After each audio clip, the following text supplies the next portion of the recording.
الحمد للہ رب العالمین والصلاة والسلام علی سید المرسلین وعلی آلہ واصحابہ اجمعین اما بعد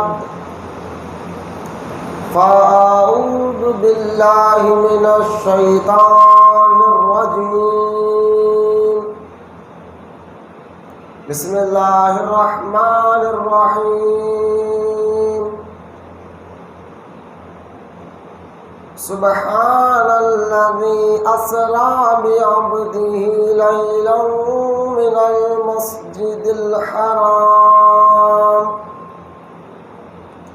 لیلا من المسجد الحرام إلى المسجد الأقصى الذي باركنا حوله لنريه من آياتنا إنه هو السميع البصير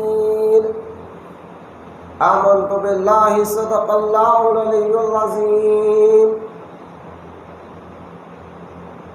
وقال الله تعالى في شأن حبيبه الكريم إن الله وملائكته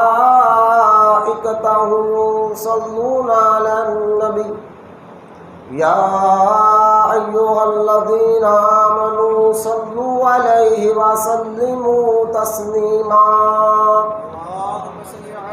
اللهم صل على سيدنا ومولانا محمد معدن الجود والكرم وعلى آله وبارك وسلم صلاة وسلام عليك يا رسول الله صلى الله تعالى عليه وسلم اما بعد بس سامنے آ جاؤ گنڈی لگاؤ بیٹا گنڈی لگاؤ سینے کی گنڈی کیونکہ اس سے نماز مکروہ ہوتی ہے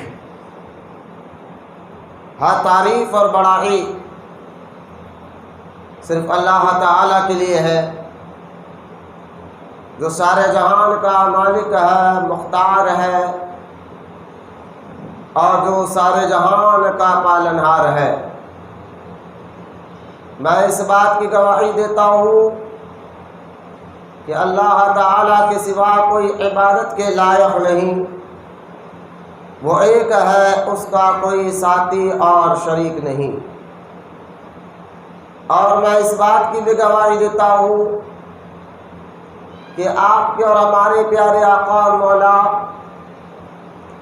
حضور پر نور رحمت عالم نور مجسم حضرت سیدنا محمد مصطفیٰ احمد مجتبیٰ صلی اللہ تعالی علیہ وآلہ وصحبہ وسلم اللہ تعالیٰ کے آخری رسول اور اس کے برگزیدہ بندے ہیں اللہ تعالیٰ حضور اکرم نور مجسم رحمت عالم صلی اللہ تعالی علیہ وسلم پر اہل بیت صحابہ اکرام تابعین اور تبع تابعین اولیاء امت پر قیامت تک بکثرت رحمتیں اور برکتیں نازل فرماتا رہے سب مل کر محبت کے ساتھ ایک بار درود شریف پڑھی اللہم صلی علی سیدنا و مولانا محمد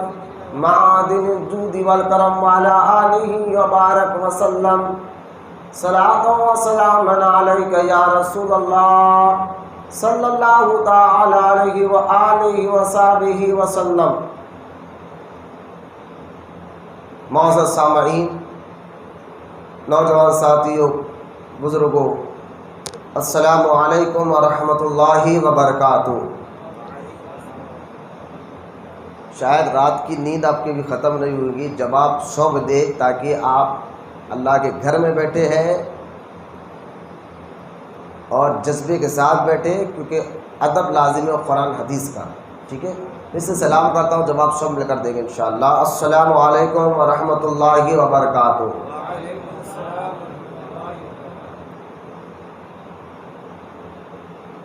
الحمدللہ،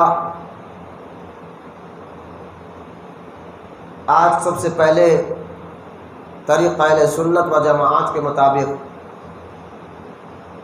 ہم آپ کو حضور اکرم صلی اللہ تعالی علیہ وسلم کی بارگاہ اقدس میں درود پڑھنے کا جو ذہن بناتے ہیں تاکہ آپ کے اندر ایک شوق، ایک جذبہ پیدا ہو، کیونکہ آدمی بندے کی ایک فطرت ہے کہ کوئی کام کرنے کا جب اس کو شوق پیدا ہوتا ہے تبھی وہ کام کرتا ہے، فطرت ہے انسان کی، شوق پیدا ہو تو ہی کام کرتا ہے۔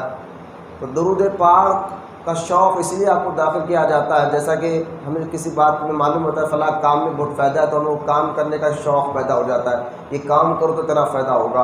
تو لہٰذا درود پاک ایک ایسا وظیفہ ہے، اس کے بارے میں آپ جتنا جانیں گے انشاءاللہ اتنا زیادہ آپ کے اندر ایک جذبہ، ایک شوق پیدا ہوتے رہے گا۔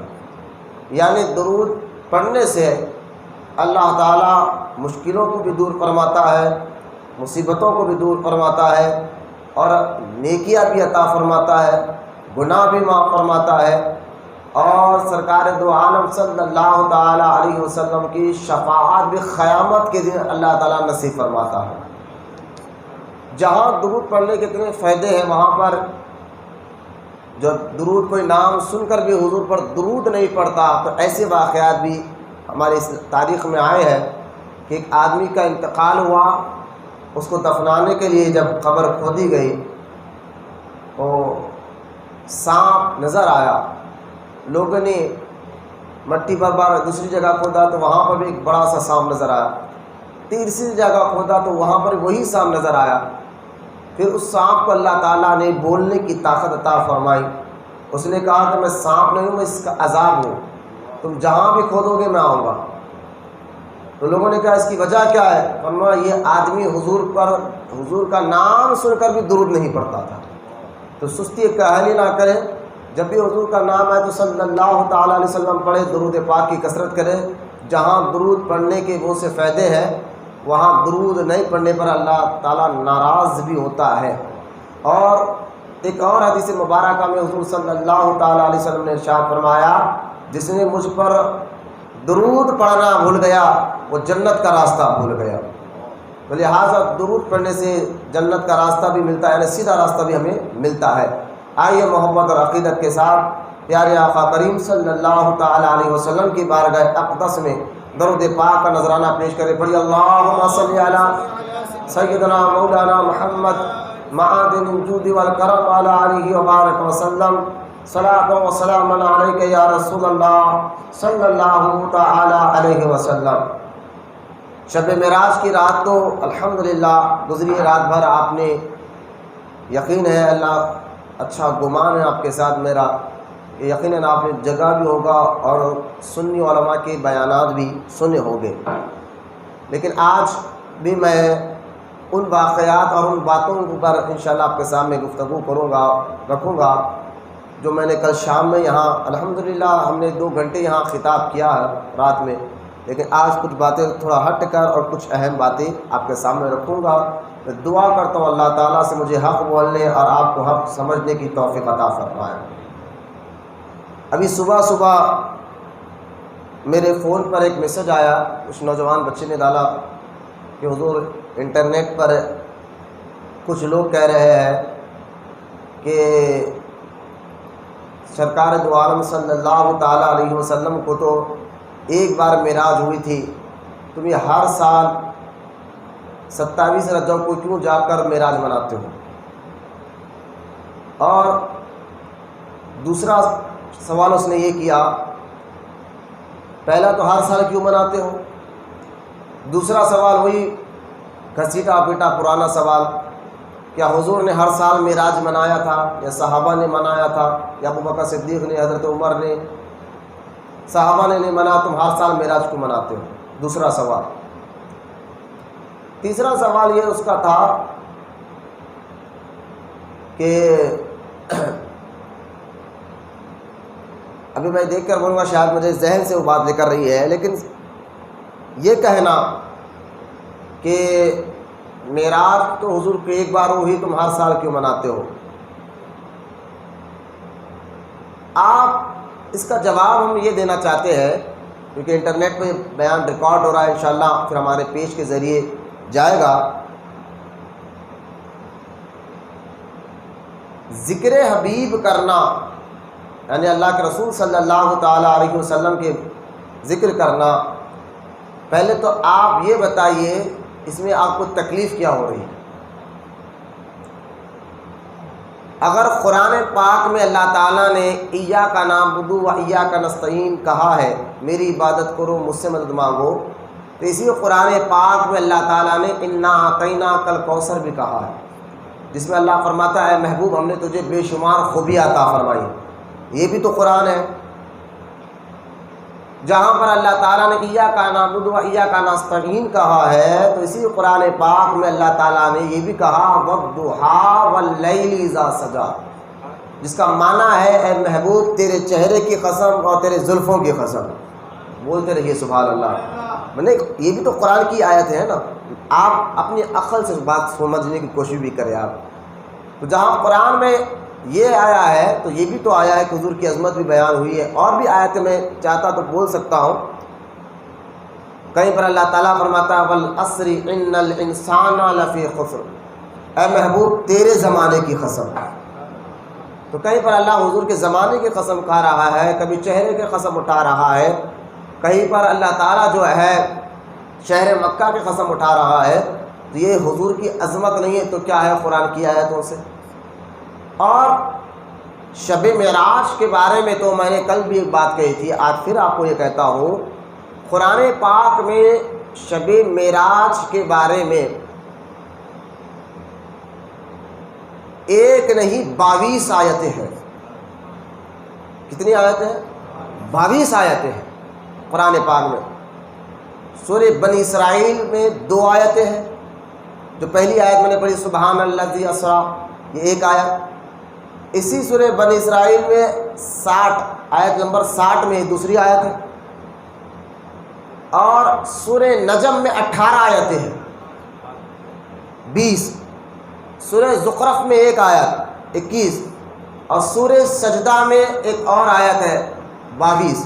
اور ساری آیتیں میں نے اس قرآن پاک جو میرے سامنے رکھا ہے میں نے ٹک ڈال کر رکھا ہے، تو قرآن پاک میں 22 آیتیں موجود ہیں شب معراج کے بارے میں۔ اگر یہ وہابی کو تکلیف ہو رہی ہے کہ شب معراج تم کیوں مناتے ہو، تو ہمارا ان سے سوال ہے کہ جناب پہلے آپ یہ بتائیے کہ قرآن میں شب معراج کا ذکر ہے یا نہیں ہے؟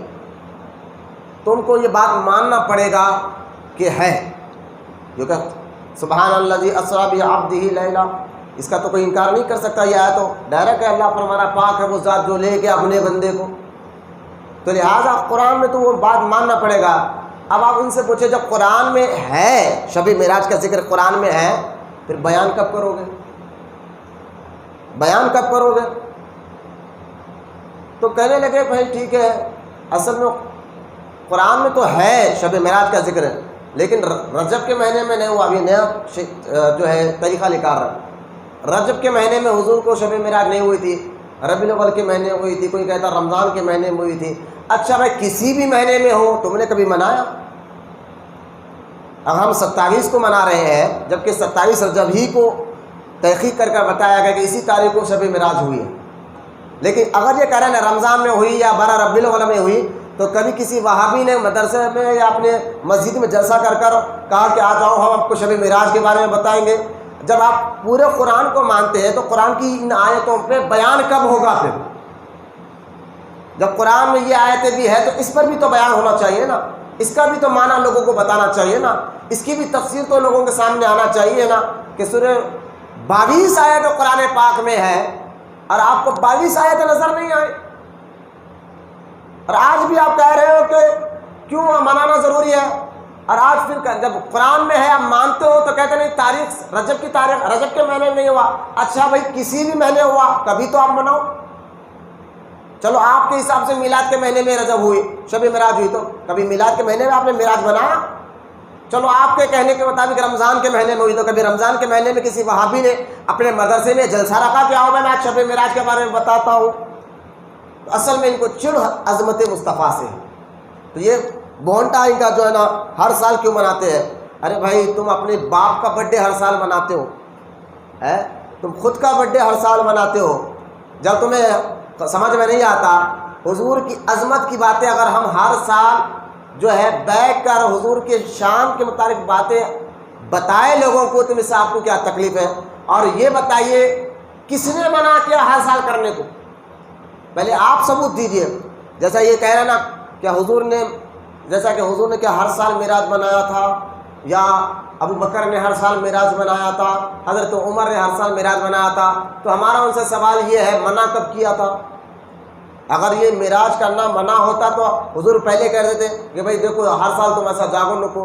ایک بھی حدیث ایسی نہیں ہے جہاں حضور نے منع کیا ہو کہ ہر سال معراج مت کرو۔ ایک بھی حدیث ایسی نہیں ہے جس میں صحابہ کرام کا کوئی قول آ گیا ہو، کسی صحابی نے یہ کہا ہو کہ معراج مت کرو، ایسا بھی نہیں ہے۔ اگر معراج کرنا اگر تم کہتے ہو کہ ہر سال کرنا کہیں لکھا ہوا نہیں ہے، تو منع بھی کہیں لکھا ہوا نہیں ہے کہ مت کرو، یہ بھی کہیں لکھا ہوا نہیں ہے۔ منع نہیں کرنا اس بات کا ثبوت ہے کہ معراج کا کرنا ثواب ہے، یعنی اس کی یاد منانا، اس کے لیے محفل کا سجانا۔ اور یہ کہنا کہ یہ جو ہے آپ دن مقرر کیوں کرتے ہیں، ان کو اس میں بھی چڑ آ گئی کہ 27 رات کی دن کو رات کو لوگوں کو مقرر کر کے کیوں بلاتے ہیں آپ؟ نہیں کیوں بولے دن کو ٹائم کو مقرر کرنا یہ جائز نہیں ہے اسلام میں۔ میں نے کہا بیٹا تم اپنی پیدائش کے لیے دن مقرر کر لیے۔ وہابیوں کے بھی بڑے بڑے مدرسے جو بنتے ہیں وہ لوگ سال میں ایک بار ایک جلسہ کرتے ہیں، تو میں نے کہا ان سے پوچھے یہ سال میں ایک بار جو آپ اپنے مدرسے کا جلسہ کر رہے ہیں یہ کہاں لکھا ہوا تھا؟ دن مقرر کرنا، جبکہ قرآن پاک میں اللہ تعالیٰ نے ایک جگہ ارشاد فرمایا کہ لوگوں کو اللہ کے دن یاد دلاؤ۔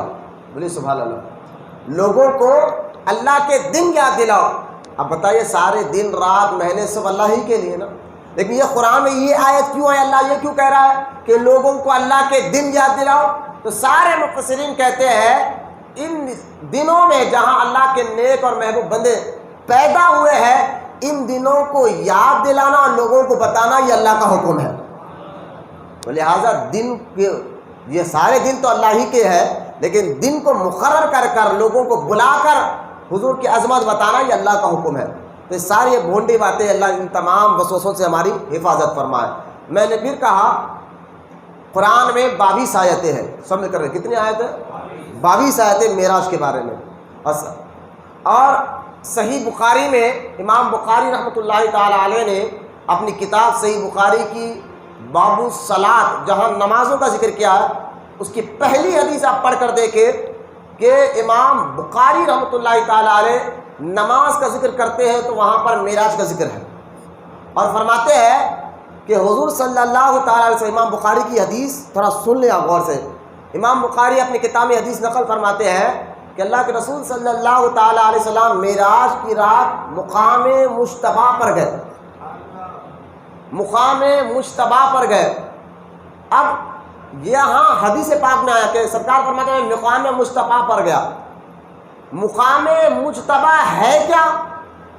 تو اس بخاری کی اس حدیث کی شرح کرنے والے جو آج سے 500-600 سال پہلے علامہ عینی رحمۃ اللہ تعالیٰ علیہ، میں بہت دلیل کے ساتھ بات کر رہا ہوں، سنیں، علامہ عینی رحمۃ اللہ تعالیٰ علیہ کی ایک بخاری شریف کی شرح پر بڑی مشہور کتاب آج تک بھی مدرسوں میں پڑھائی جاتی ہے ساری دنیا میں، وہ کتاب ہے فتح الباری۔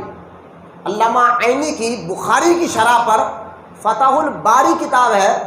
آپ فرماتے ہیں علامہ عینی جو سرکار یہ کہہ رہے ہیں کہ میں معراج کی رات مقام مجتبیٰ پر گیا، تو یہ مقام مجتبیٰ ہے کہاں؟ تو علامہ عینی کہتے ہیں سارے لوگ اس بات پر متفق ہیں، مطمئن ہے کہ مقام مجتبیٰ عرش کے اوپر ہے۔ بولیے محبت سے سبحان اللہ۔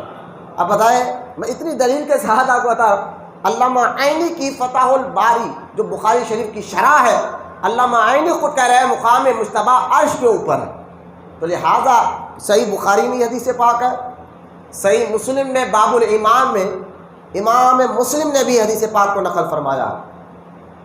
اور امام نسائی نے باب الصلاۃ میں بھی حدیث پاک کو نقل فرمایا ہے کہ امام نسائی کہتے ہیں حضور جب معراج کی رات گئے تو اس جگہ پر سرکار نے نماز پڑھی جس جگہ پر عیسیٰ علیہ السلام پیدا ہوئے تھے۔ امام نسائی یہ سیاستہ کی مشہور حدیث کی کتاب ہے امام نسائی کی، آپ پڑھ کر دیکھیں باب الصلاۃ میں امام نسائی کہہ رہے ہیں کہ حضور صلی اللہ تعالیٰ علیہ وسلم نے جس جگہ عیسیٰ علیہ السلام پیدا ہوئے تھے، جبریل نے کہا حضور یہاں آپ نماز پڑھے کیونکہ یہاں اللہ کے نبی عیسیٰ علیہ السلام پیدا ہوئے تھے۔ تو معلوم کیا ہوا، نبی جس جگہ پیدا ہو جائے اس جگہ کو یاد بھی رکھا جاتا ہے، اس دن کو بھی یاد رکھا جاتا ہے، اور یہ اللہ تعالیٰ کو پسند ہے اور محبوب ہے۔ یہ امام نسائی نے حدیث پاک کو نقل فرمایا۔ اور اس جگہ سرکار دو عالم علیہ السلام جہاں آج سرکار کا مزار مبارک ہے، وہاں پر بھی اللہ کے رسول نے نماز ادا فرمائی، یہ امام نسائی نے فرمایا۔ یہ 3 کتابوں سے میں نے حدیث کے حوالے دیے کہ لوگ کہہ رہے ہیں نا کہ معراج کا ذکر کہاں ہے، میں نے کہا قرآن کی 22 آیتیں ہیں، حدیث کی 3 بڑے بڑے حدیث کی کتب حدیث کے میں نے نام لے کر بتایا کہ یہاں پر یہ حدیث موجود ہے۔ المستدرک میں امام حاکم رحمۃ اللہ تعالیٰ علیہ بہت بڑے محدث جن کی کتاب المستدرک ہے، وہاں پر 6 حدیثیں جو ہے معراج کے اوپر آئی ہے۔ پھر اس کے ہٹ کر اور جائے بڑے بڑے محققین، بڑے بڑے محدثین نے معراج کا ذکر اپنے معتبر کتابوں میں کیا ہے، اور ڈیٹ کے ساتھ، تاریخ کے ساتھ، جن میں حضرت شاہ عبدالحق محدث دہلوی رحمۃ اللہ تعالیٰ علیہ، یہ شاہ عبدالحق محدث دہلوی جن کی کتاب مومن کے ماں و وسائل ہے، آپ فرماتے ہیں، آپ دیکھیں جملہ آپ کا کیا ہے، ممالکت عربیہ میں یعنی عرب ممالک میں مشہور ہے کہ رسول صلی اللہ تعالیٰ علیہ وسلم کو بتاریخ 27 رجب کو معراج ہوئی، بولے سبحان اللہ، معراج شریف ہوئی۔ اور اسی زمانے میں اب کیا ہے، آپ فرماتے شاہ عبدالحق محدث دہلوی، اور اسی زمانے میں سرزمین عرب کے باشندے رجبی مناتے ہیں، رجب کو مناتے ہیں۔ میں نے دیکھو اگر انڈیا پاکستان والے ہوتے رہے کوئی لوگوں نے نکالے شب معراج بھی رجب کو 27 رجب کو منانا، میں نے کہا یہ عرب میں بھی ہوتا تھا۔ یہ آج سے 500 سال پہلے بزرگ ہے جن کا نام شاہ عبدالحق محدث دہلوی ہے، انہی کی بدولت انڈیا میں حدیث کا علم پہچانا گیا، اور یہ بخارا سے مدینہ گئے تھے، مدینے سے حضور نے خواب میں آ کر کہا انڈیا آپ جائے اور یہاں حدیث کا کام کرے، تو لہٰذا اب ہندوستان میں آئے تو سارے وہابی بھی کہتے ہیں کہ شاہ عبدالحق محدث دہلوی ہمارے بھی استاد ہیں، تو لہٰذا جن کو تم استاد مانتے ہو ان کی کتابوں میں لکھا ہے، پڑھ نہیں سکتے آپ کہ خود آپ فرماتے ہیں کہ 27 رجب کو صرف ہندوستان پاکستان میں نہیں بلکہ عرب ممالک والے بھی اس تاریخ کو مناتے تھے، شب معراج کو مناتے تھے، بولے محبت سے سبحان اللہ۔ یہ میں ان کی کتاب سے ایک حوالہ میں نے دے دیا، اور ان کی ایک اور کتاب ہے شاہ عبدالحق محدث دہلوی کی، کتاب کا نام ہے مدارج نبوہ۔ مدارج نبوہ 2 جلدوں میں مارکیٹ میں اردو میں ملتی ہے، انٹرنیٹ پر بھی آپ جائیں جو بچے دیکھ لیں، تو لہٰذا مدارج نبوہ میں بھی یہ بات ہے، آپ نے پورا ایک باب بنا، حضور کو شب معراج ہوئی ہے، اور حضور خواب میں معراج نہیں ہوئی، جاگتے ہوئے جسم کے ساتھ اللہ کا دیدار کر آئے۔ یہ شاہ عبدالحق محدث دہلوی اپنی کتاب مدارج نبوہ میں بھی لکھا ہے۔ مدارج نبوہ اسی کتاب میں یہ واقعات لکھے ہوئے معراج کے، اور ان کو آج تک نظر نہیں آئے۔ اور سنیں آپ، علامہ قاضی ایاز رحمۃ اللہ تعالیٰ علیہ جو 666 ہجری میں 1445-46 ہجری چل رہی ہے نا آج، 666 ہجری کی سن وصال ہے، اس وقت آپ کا انتقال ہوا، یہاں سے آج یعنی آپ چلے جائیے 700-800 سال پرانے محدث جن کو قاضی ایاز کہا جاتا ہے۔ میں دلائل پر میں نے بات کر رہا ہوں بچوں، یہ دلائل، یہ ثبوت آپ یاد رکھنا، آپ کو سمجھنا ہے، کیونکہ آج لوگ کہہ رہے ہیں نا ثبوت کہاں ہے، ثبوت کیا، میں صرف ثبوت پر بات کر رہا ہوں، دلائل پہ بات کر رہا ہوں۔ علامہ قاضی ایاز رحمۃ اللہ تعالیٰ علیہ اپنی کتاب الشفا میں آپ نے بھی ایک باب بنا اور شب معراج کا ذکر کیا ہے، بولے محبت سے سبحان اللہ۔ یہ سارے حوالے دینے کے بعد آگے بڑھیے کہ آج میں آپ کو بتاتا ہوں معراج ہے کیا، جو کل بات نہیں تھی آج انشاءاللہ گفتگو کریں گے، لیکن اس سے پہلے ایک اور بات میں آپ کو بتانا چاہتا ہوں، غور سے سنیں کہ ابھی میں نیوز دیکھ رہا تھا، تو اس نیوز میں ایک جو ہے لعنتی بدبخت، وہ حرامی بیٹا پلا ہو سکتا ہے، ناجائز بیٹا تو ہو ہی نہیں سکتا، حلال بیٹا تو ہو ہی نہیں سکتا، ناجائز ہے، حرامی ہے۔ آپ بولیں اتنا آپ کیوں بول رہے ہیں، سنیے میں کیوں بول رہا ہوں۔ وہ حرامی نے کل سپریم کورٹ میں دلی میں یہ بہت اس کو سنجیدہ لینے کے لیے ہمارے لیے ضروری ہے، ان باتوں کو سنجیدہ لیں اور اپنے آپ کو اس فتنوں سے بچائے اور اپنے اولاد اپنے بھائیوں کو بھی بچا کے رکھے۔ اس لیے ان باتوں کو سنجیدہ لے۔ مسلمان تو وہی ہوتا ہے کہ جو اللہ رسول پر کوئی انگلی اٹھائے تو اس کا دل کانپنا چاہیے، اس کا دل کانپنا چاہیے۔ نہیں بھائی انہوں بول لے رہا اپنا زندگی کر لو، تو یہ مسلمان والی زندگی نہیں ہے۔ پھر اب دیکھیں سپریم کورٹ میں کل جو ہے ایک درخواست کو ایک بدبخت، اس کا نام جو شیعہ ہے، رافضی ہے، نام اس کا وسیم رضوی ہے، اس نے سپریم کورٹ میں کل ایک درخواست داخل کی اور کہا کہ معاذ اللہ ثم معاذ اللہ قرآن پاک میں سے 30 آیتیں نکالو۔ اللہ اکبر، قرآن میں سے وہ 30 آیتیں نکالنا چاہتا ہے اور اس بارے میں وہ سپریم کورٹ میں گیا۔ اب دکھنے میں تو غیروں کی نظر میں مسلمان نظر آ رہا ہے نا وسیم، اب سپریم کورٹ میں جا کر درخواست داخل کر رہا ہے کہ 30 آیتیں نکالی جائے، معاذ اللہ ثم معاذ اللہ۔ اور کیوں نکالا جائے سنیں آپ، یہ کہہ رہا ہے کہ ابو بکر صدیق رضی اللہ تعالیٰ عنہ نے، حضرت عمر رضی اللہ تعالیٰ عنہ نے اور حضرت عثمان غنی رضی اللہ تعالیٰ عنہ نے یہ زبردستی یہ 3 آیتوں کو قرآن میں ایڈ کیا۔ سب مل کر بولے معاذ اللہ۔ جبکہ قرآن میں، بیٹا سیدھا بیٹھو تکلیف نہیں، جبکہ قرآن میں اللہ تعالیٰ خود فرماتا ہے یہ قرآن کی ذمہ داری ہماری ہے، حفاظت کی ذمہ داری کس کی ہے؟ اللہ کی ہے۔ اور بڑے بڑے حفاظ صحابہ کرام موجود تھے اور ان خلفاء پہ بیعت کرنا، ان خلفاء راشدین کو یہ شیعہ تو مانتے نہیں پہلے سے، معاذ اللہ ابو بکر صدیق کو، حضرت فاروق اعظم کو، عثمان غنی کو یہ گالیاں دیتے ہیں۔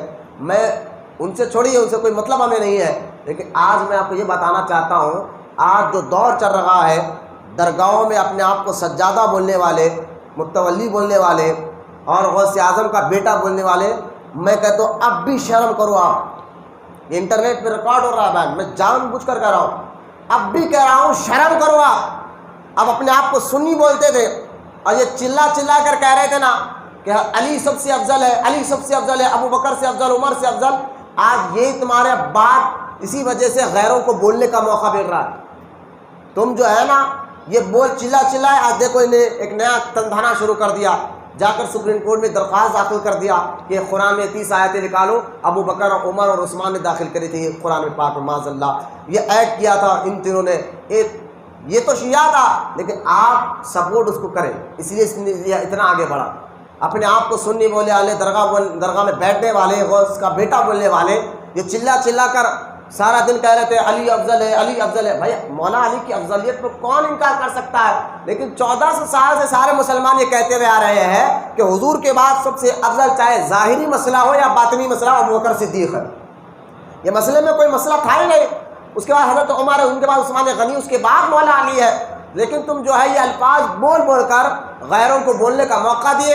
آج معاذ اللہ وہ سپریم کورٹ میں یہ کہہ رہا ہے یہ تینوں صحابہ نے، ابو بکر، عمر اور عثمان رضی اللہ تعالیٰ عنہ نے قرآن میں ملاوٹ کی ہے۔ اللہ تعالیٰ سے دعا ہے کہ اللہ اس کو نیست و نابود کرے اور ایسے فتنوں سے ہماری اور ہمارے آنے والی نسلوں کی اللہ حفاظت فرمائے۔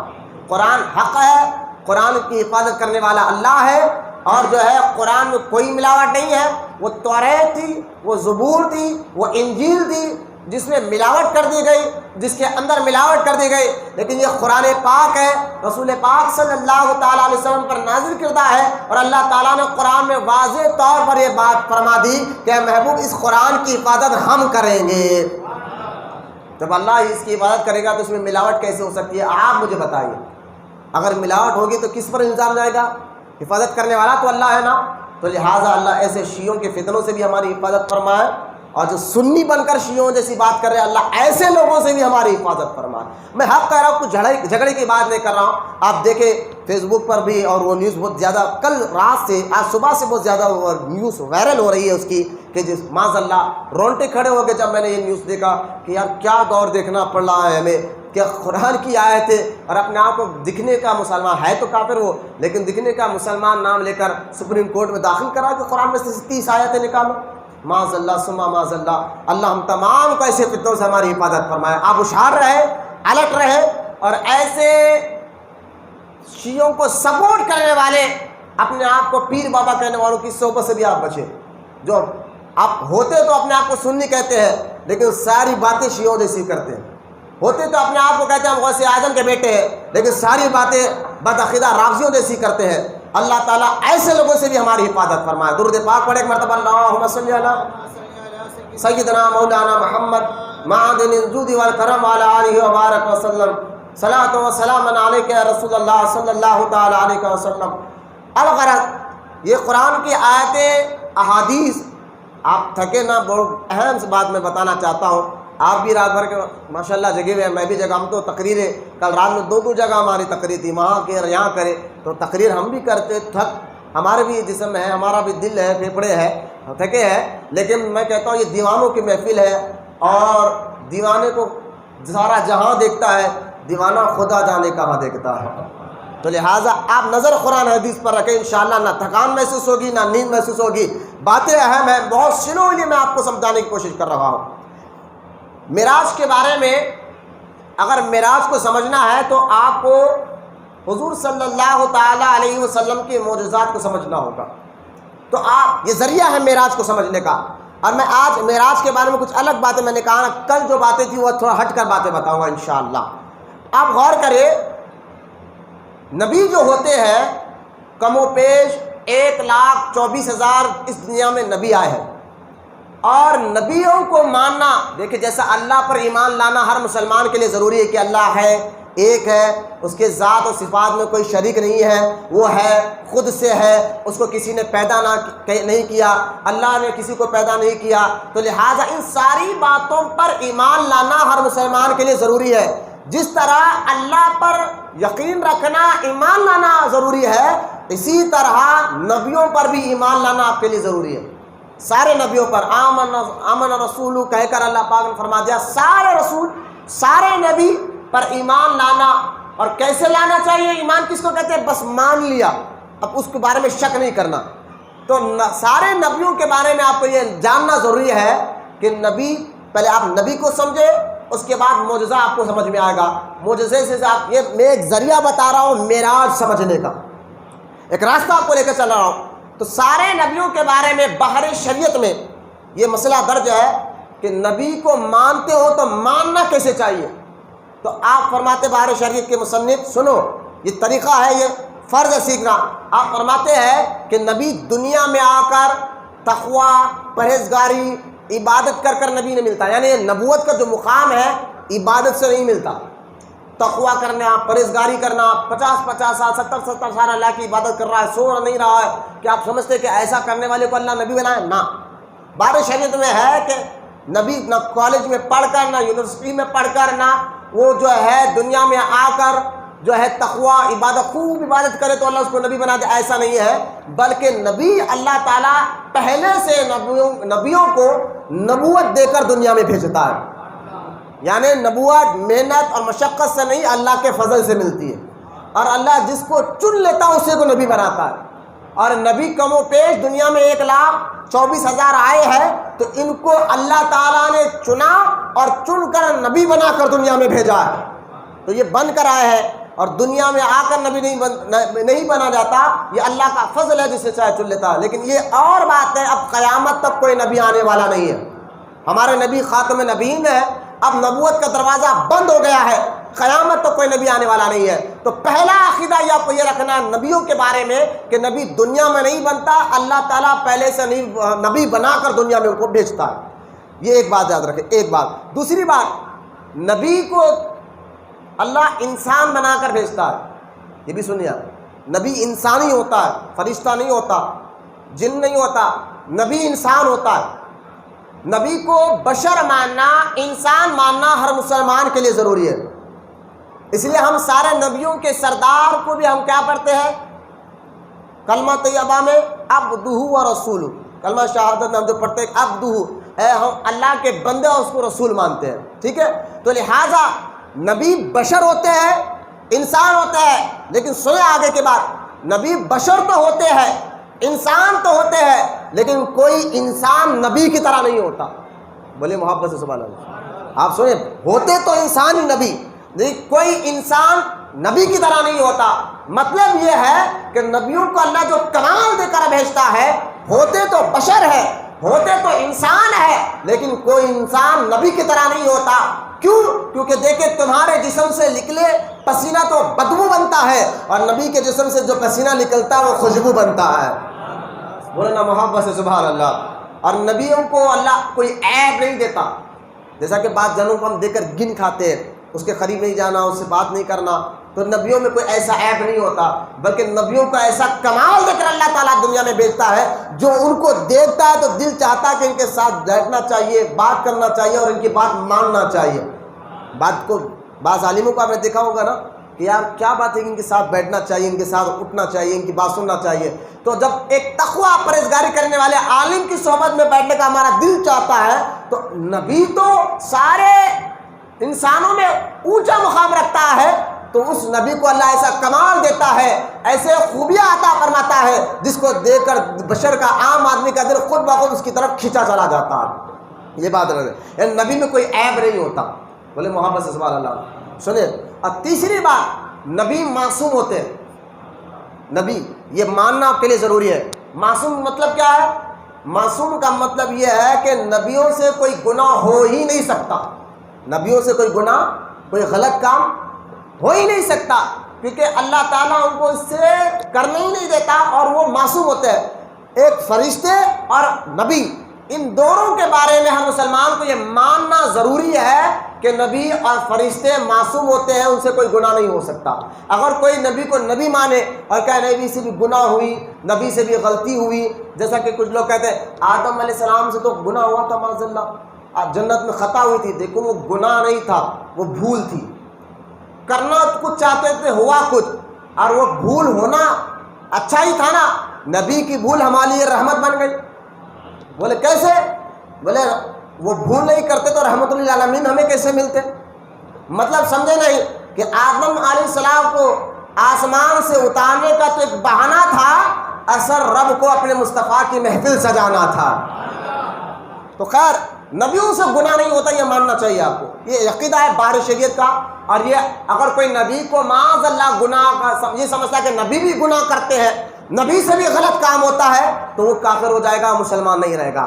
تو نبی معصوم ہوتے ہیں، فرشتے معصوم ہوتے ہیں، یہ بھی ذہن میں رکھے۔ آگے بڑھے، اللہ تعالیٰ نبیوں کو معجزات دیتا ہے۔ کیا دیتا ہے؟ سو مل کر کیا دیتا ہے؟ معجزات دیتا ہے۔ اور نبی دنیا میں آ کر معجزہ بتاتے ہیں، کیونکہ اللہ کا حکم ہوتا ہے کہ نبیوں کو وہ معجزہ لوگوں کے کہنے پر معجزہ دکھائے۔ لیکن پہلے اس کو یہ سمجھیے کہ معجزہ کہتے کس کو ہے؟ معجزہ اس کو کہتے ہیں جو تمہاری نبی ایسا کام کر کر بتائے جس کو دیکھ کر آپ کی عقل پریشان ہو جائے، ایسا کام جو عقل میں آپ کی بات نہ آتی ہو، ایسا کام نبی کر کر بتا دے تو اس کو معجزہ کہتے ہیں۔ مثال کے طور پر مجھے بتائیے، دیوار ہے، دیوار چلے گی؟ پتھر چلتا ہے، جھاڑ چلتا ہے، اگر پتھر کو پانی میں پھینکو تو وہ ڈوب جائے گا نا، لیکن پانی پہ چلنے لگے تو لہذا یہ عقل کے خلاف ہے کہ دیوار چل نہیں سکتی، پتھر پانی میں تیر نہیں سکتا، یہ عقل کے خلاف ہے کہ دیوار اپنی جگہ سے ہٹ نہیں سکتی۔ تو یہ ساری باتیں عقل کے خلاف ہے، لیکن نبی کے کہنے پر دیوار بھی چلتی ہے۔ بولے محبت، معجزہ کس کو کہتے ہیں میں یہ بتا رہا ہوں۔ نبی کے کہنے پر سرکار سے ایک شخص نے آ کے کہا حضور آپ نبی ہیں تو آپ ایک کام کریں، پتھر کو پانی پر چلا کر بتائیں۔ اب عقل تو بتائے مجھے عقلی طور پر کہ پانی پر پتھر تیرے گا کیسے، لیکن مصطفیٰ جان رحمت نے پتھر کو پانی پہ پھینکا تو پانی پہ پتھر تیرتا ہوا حضور کی قریب آیا۔ بولے محبت، تو معجزہ کہتے ہیں اس کو ہے جو تمہاری عقل میں نہ آئے لیکن تمہارے ایمان میں آنا چاہیے۔ اور ہر نبی کو اللہ تعالیٰ معجزہ دے کر بھیجتا ہے۔ بولے یار سبحان اللہ بولتے رہے، ہر نبی کو اللہ تعالیٰ معجزہ دے کر بھیجتا ہے۔ کیوں دیتا ہے؟ تاکہ نبی معجزہ دکھائے تو لوگوں کو معلوم ہو کہ یہ نبی ہے اور خدا کی طاقت بھی سمجھ میں آتی ہے، اللہ کی قدرت بھی سمجھ میں آتی ہے۔ جو یہ بات بتاتے ہیں معجزہ دکھا کر، یہ میرا نہیں اللہ کا کمال ہے، اللہ کی قدرت ہے، اللہ نے مجھے ایسی طاقت دی ہے۔ تو بندہ نبی کے معجزے کو دے کر اللہ کی طاقت پر، اللہ کی قدرت پر، اللہ کی توحید پر وہ ایمان لے کر آ جاتا ہے۔ اب مجھے بتائیے، صالح علیہ السلام کا قرآن میں ذکر ہے، کہ صالح علیہ السلام کو لوگوں نے کہا کہ اگر آپ نبی ہے تو پہاڑ سے ایک اونٹنی حاملہ نکال کر بتائیے. اب مجھے تو پتھر سے اونٹنی کہاں سے جانور کہاں سے نکلے گا, ہے نا؟ اونٹنی نکال کر بتائیے. عقل تو کہہ رہی ہے نہیں ہو سکتا, لیکن خدا ہر شے پر قادر ہے. بولے نا سبحان اللہ. اللہ کی آیت قرآن میں بار بار آپ نے یہ آیت سنی ہوگی, ان اللہ علی کل شیء قدیر, بے شک اللہ تعالیٰ ہر شے پر قادر ہے. تو اب لوگوں نے کہا اب نبی ہے تو پہاڑ سے نکال کر بتائے. عقل تو کہتی ہے کیسے ہو سکتا ہے, لیکن رب کہتا ہے ہم چاہے تو سب ہوتا ہے. تو لہذا نبی نے دعا کی اور پہاڑ کی طرف اشارہ کیا. لوگوں کی عقلیں حیران ہو گئی کہ صالح علیہ السلام کی دعا سے پہاڑ کے اندر سے ایک حاملہ اونٹنی باہر نکل آئی. بولے محبت سے سبحان اللہ. اس کو معجزہ کہتے ہیں. معجزہ کہتے ہیں کس کو؟ میں اس کو. اب بتائیے ہاتھ ہے, یہ ہاتھ چمکے گا؟ لیکن نہ. موسیٰ علیہ السلام کے لوگوں نے کہا آپ نبی ہے تو کوئی دلیل دیجئے, کوئی ثبوت دیجئے, کیونکہ نبی کو معجزہ دکھانا ضروری ہوتا ہے تاکہ لوگوں کو پتہ چلے کہ ہم اللہ کے رسول ہیں, ہم اللہ کے نبی ہیں, اور لوگ اس معجزے کو دیکھ کر اللہ پر ایمان لے کر آ جاتے ہیں. تو لہٰذا موسیٰ علیہ السلام پہ لوگوں نے آ کر کہا آپ نبی ہیں تو آپ معجزہ دکھائیے. سرکار موسیٰ علیہ السلام نے اپنا ہاتھ ادھر دیکھا, اپنا ہاتھ بغل میں ڈالا اور باہر نکالا. قرآن کہتا ہے وہ ہاتھ سورج سے زیادہ چمکنے لگا. بولے محبت سے سبحان اللہ. سورج سے زیادہ چمکنے لگا. تو لہٰذا یہ معجزہ ہے, کہتے ہیں اس کو ہے جو تمہاری عقل میں نہ آئے, لیکن اللہ تعالیٰ اپنے نبیوں کے ایسے معجزہ دے کر بھیجتا ہے. بولے محبت سے سبحان اللہ. اب دیکھیں حضرت موسیٰ علیہ السلام سے لوگوں نے کہا ہمیں پیاس لگی ہے, ہمیں پانی چاہیے.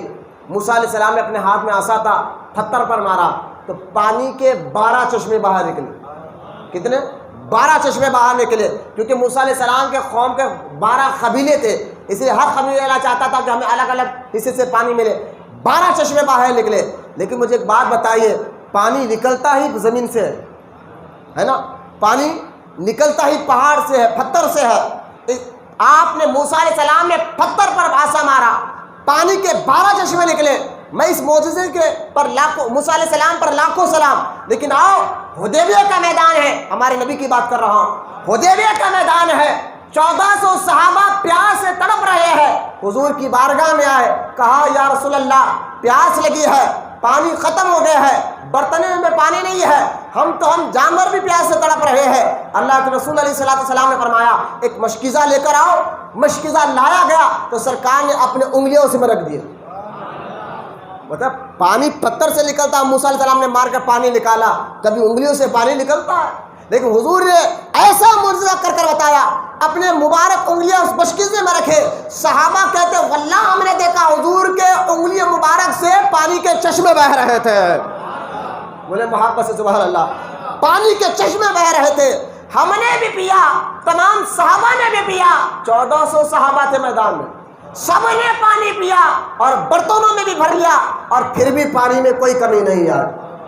میں نے کہا یہ پتھر سے پانی نکالنا یہ تو معجزہ ہے, انگلیوں سے پانی نکالنا تو میرے آقا کا کمال. کیوں؟ کیونکہ اعلیٰ حضرت اس لیے تو کہتے ہیں سب سے اعلیٰ وہ اولا, سب سے بالا وہ والا, خلق سے اولیاء, اولیاء سے رسول, اور رسولوں سے اعلیٰ. یہ ہمارے نبی کو اللہ تعالیٰ نے جو معجزات دیے اور سارے نبیوں سے کچھ ہٹ کر دیے ہیں. تو لہٰذا معجزہ کہتے ہیں اس کو جو تمہاری عقل میں نہ. یہ بھی بات سمجھ گئے. نبی کس کو کہتے ہیں میں نے بتایا, معجزہ کس کو کہتے ہیں میں نے یہ بھی بتایا. یہ ذریعے ہے معراج کو سمجھنے کا. آپ اس کو سمجھو گے تو معراج آپ کو سمجھ میں آ گیا. بنیاد آپ کو مضبوط کر رہا ہوں. اب آگے بڑھیے. اللہ تعالیٰ نے ہر نبی کو جو معجزہ دیا, کسی نبی کو 1, کسی نبی کو 2, کسی نبی کو 3, کسی کو 4, کسی کو 5 یا 6 سے زیادہ نہیں ملے. ہر نبی کو 1, 2 یا 3 یا 4 یا 5 یا 6 معجزے ملے. لیکن ہمارے نبی کو اللہ تعالیٰ نے معجزہ دیا نہیں بلکہ معجزہ بنا کر دنیا میں بھیجا ہے. مطلب یہ جتنے آسمان میں تارے جیسا آپ گن نہیں سکتے, ایسا حضور کے معجزات گن نہیں سکتے آپ. آج بھی آپ وہ حضور کے معجزات, آج بھی آپ آج حضور کی دنیا سے تشریف لے گئے. میں نے کہا یہ اولیاء کرام جو معجزات کرامت دکھاتے ہیں یہ بھی حضور کا معجزہ ہوتا ہے. کیوں کہ بھائی دیکھیں کرنٹ جو ہے نا آتا تو جہاں بجلی گھر سے ہی ہے, بجلی گھر سے ہی تو کرانٹ آتا، وہاں سے تو آ کر یہ آپ ٹیوبلائٹ کو جو ہے ٹیوبلائٹ ذریعہ ہے روشنی کو ظاہر کرنے کا، بلب ذریعہ ہے روشنی کو ظاہر کرنے کا۔ میں نے کہا اولیاء کرام سے جو روشنی مل رہی ہے، جو فیض مل رہا ہے، لیکن وہ فیض آ ہی رہا مدینے سے ہے۔ بولے محبت سے سبحان اللہ، حضور کے غلام بنے ہی تو فیض ملانا۔ تو لہٰذا جس طرح بجلی گھر ہوتا ہے جہاں کرنٹ بن کر پاس ہوتا ہے، اسی طرح ایمان کا گھر مدینہ ہے، وہاں سے پاس سب کو ملتا ہے، سب کو فیض ملتا ہے۔ تو جتنے اولیاء آج تک اور قیامت تک کرامت دکھاتے رہیں گے، یہ اولیاء کی کرامت بھی ہے اور ہمارے نبی کا معجزہ بھی ہے۔ بولے محبت سے سبحان اللہ، ہمارے نبی کا معجزہ بھی ہوگا۔ تو خیر ہر نبی کو اللہ نے معجزے دیے، کیوں دیے میں نے یہ بھی بتا دیا۔ معجزہ دکھانا نبی کے لیے ضروری ہوتا ہے تاکہ لوگوں کو پتہ چلے کہ نبی ہے اور اللہ کی قدرت بھی سمجھ میں آئے، اللہ تعالیٰ بھی سمجھ میں آئے، اللہ کی طاقت بھی سمجھ میں آئے۔ ولی کو کرامت دکھانا ضروری نہیں ہے، لیکن نبی کو معجزہ دکھانا ضروری ہے۔ تو لہٰذا یہی ایک مسئلہ ذہن میں رکھ لیا۔ اب کسی کو ایک ملے یا دو یا تین یا چار یا پانچ یا چھ یا سات، لیکن ہمارے نبی کو اتنے اللہ تعالیٰ نے معجزات دیے، جیسا آسمان کے تارے آپ گن نہیں سکتے، ایسا ہمارے نبی کے معجزات آپ شمار نہیں کر سکتے۔ یہ اور بات، اب آگے اور بڑھے۔ اللہ تعالیٰ جو نبی کو جب معجزہ دیتا، میں نے کہا معجزہ کس کو کہتے ہیں، اس کو ذہن میں رکھ لیا، جو بات عقل میں نہ وہ معجزہ ہے۔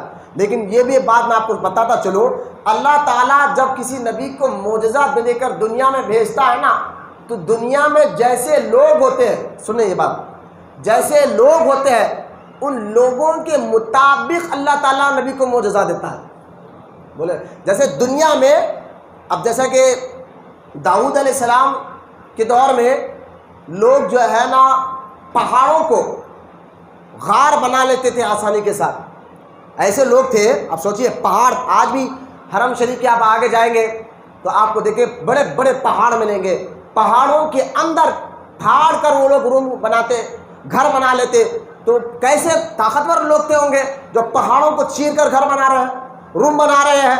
تو لہٰذا ایسے لوگوں کو اب ہدایت دینا تھا جو پہاڑوں کو بنانے میں کوئی کمی نہیں رکھ سکتے تھے، تو ایسے لوگوں کو ہدایت دینا تھا۔ تو اللہ تعالیٰ نے ایسے لوگوں کو سمجھانے کے لیے داؤد علیہ السلام کو بھیجا کہ تم جاؤ اور جا کر ان لوگوں کو دین کی دعوت دو۔ لیکن جب داؤد علیہ السلام ان لوگوں کے پاس آئے تو ان لوگوں کے پاس سب سے زیادہ طاقت پاور کیا تھی؟ وہ پہاڑوں پر روم بنا لیتے، پہاڑ کو چیر پھاڑ کر روم بنا لیتے۔ آج تک جس کی عقل دیکھ کر حیران ہوتی ہے، تو کیسی ہٹ قوم تھی، کیسے لوگ تھے جو پہاڑ کو بنا رہے تھے۔ اب ان کو سمجھایا کیسا جائے؟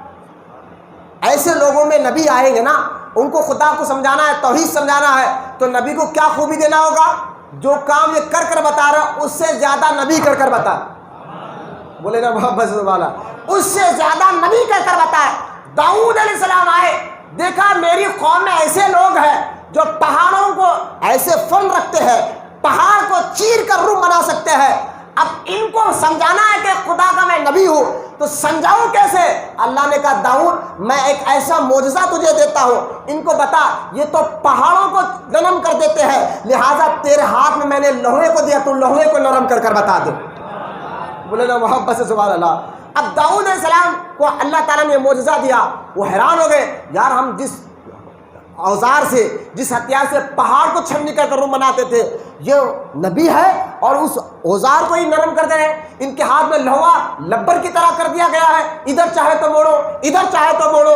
تو لوگوں نے دیکھا یہ نبی ہوئے، معجزہ۔ لوگ جیسے ہوتے ہیں ایسا اس دور میں اللہ نبی کو معجزہ ایسا دے کر بھیجتا ہے، سنے ایسا معجزہ دے کر بھیجتا ہے۔ اب جیسا کہ عیسیٰ علیہ السلام کی بات لے لیا، عیسیٰ علیہ السلام کے دور میں ڈاکٹر بہت تھے، بڑے بڑے طبیب بہت تھے، ایک سے ایک بیماری کا علاج نکال لیتے تھے۔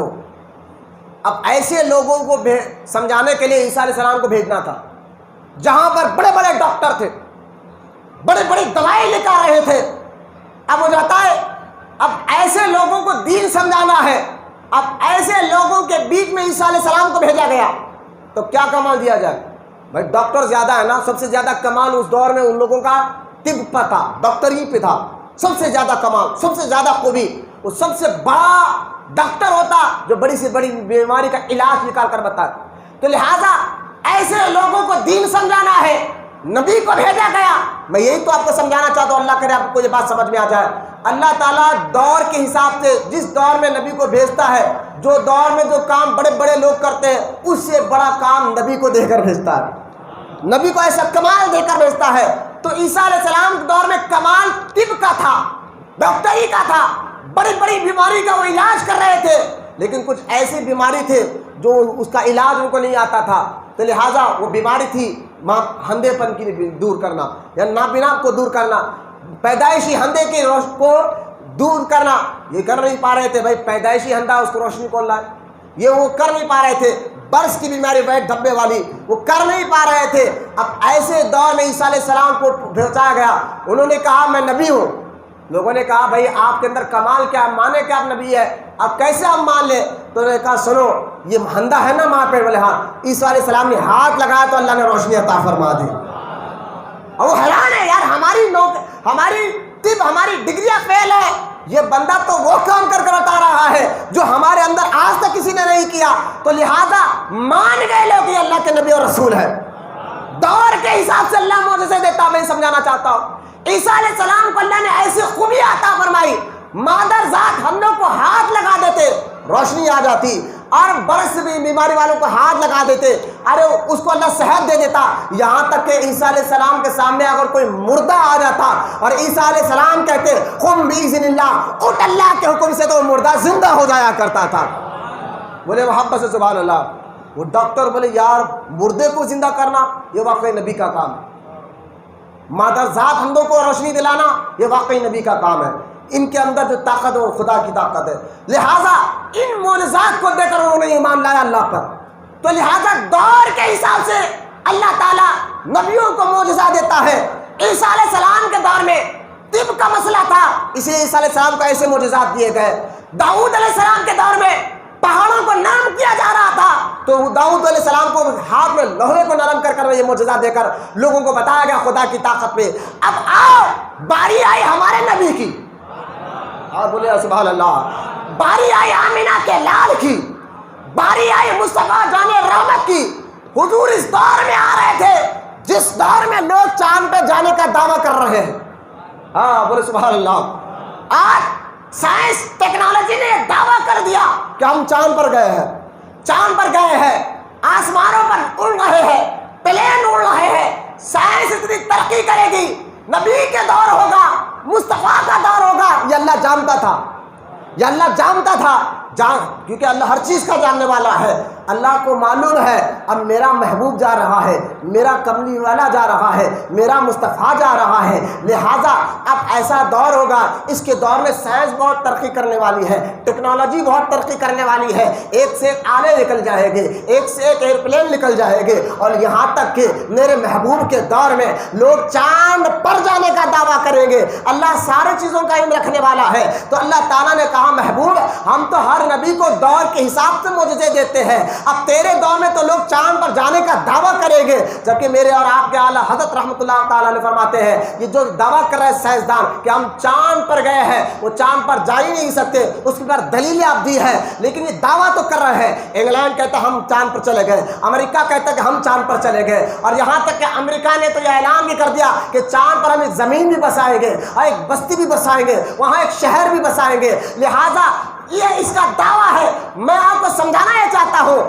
یہ سارے دعوے ہیں، پلین اڑنے والا ہے، چاند پر جانے کا دعویٰ کرنے والے ہیں۔ اللہ تو جانتا ہے نا کہ میرے محبوب کے دور میں ایسے لوگ آئیں گے، تو اے محبوب تیرے دور میں ایسے لوگ آئیں گے جو چاند پہ جانے کا دعویٰ کریں گے۔ عام معراج کی رات ہم چاند سے بھی آگے تجھے بلا کر بتا دیں گے۔ بولو نا سبحان اللہ۔ یہ ہے معراج کا ایک فلسفہ۔ کیوں معراج کرا گئی؟ ارے بھائی معراج کرانا ضروری تھا تاکہ سارے سائنسدانوں کی عقل آج حیران ہو جاتی ہے، سارے سائنسدان پریشان ہیں۔ اگر حضور کو معراج نہیں ہوتی تو سائنس کہتی بھائی ہماری بات مانو نا، ہم تو ہم کو آسمان تک پہنچا رہے ہیں، ہم تو تمہیں چاند تک پہنچا رہے ہیں، ہم تو تمہیں سورج تک پہنچا رہے ہیں، ارے ہماری بات مانو، ہم جو کہہ رہے مان رہے ہو۔ ہم نے کہا دیکھو یہ ساری باتیں ہونے والی تھی، اللہ جانتا تھا، اس لیے کہا مصطفیٰ دعویٰ کریں گے تیری امت میں ایسے لوگ چاند پر جانے کا، لیکن تجھے ہم اس سے پہلے چاند سے آگے لامکان میں بلائیں گے تاکہ سارے لوگوں کی بولتی بند ہو جائے۔ بولے نا محبت سے سبحان اللہ۔ میں سمجھتا ہوں آپ سمجھ گئے کہ معراج کا فلسفہ کیا ہے، کیوں معراج کی گئی۔ اس لیے کی گئی کہ سارے سائنسدان خاموش ہو۔ آج جتنے بھی سائنس ترقی کریں گے یہ میرے حضور کا صدقہ ہے۔ حضور ہی نے آسمانوں پر معراج کی رات جا کر یہ ذہن دیا لوگوں کو کہ ایک بندہ آسمان پر اڑ بھی سکتا، ورنہ یہ جہاز بنتا کہاں، یہ ایروپلین بنتا کہاں، لوگ آج چاند پہ جانے کا سوچ کہاں سے لا سکتی۔ اس سوچ کو پیدا کرنے والے ہمارے نبی ہیں، بولے نا محبت سے سبحان اللہ۔ یہ ہے معراج کا فلسفہ۔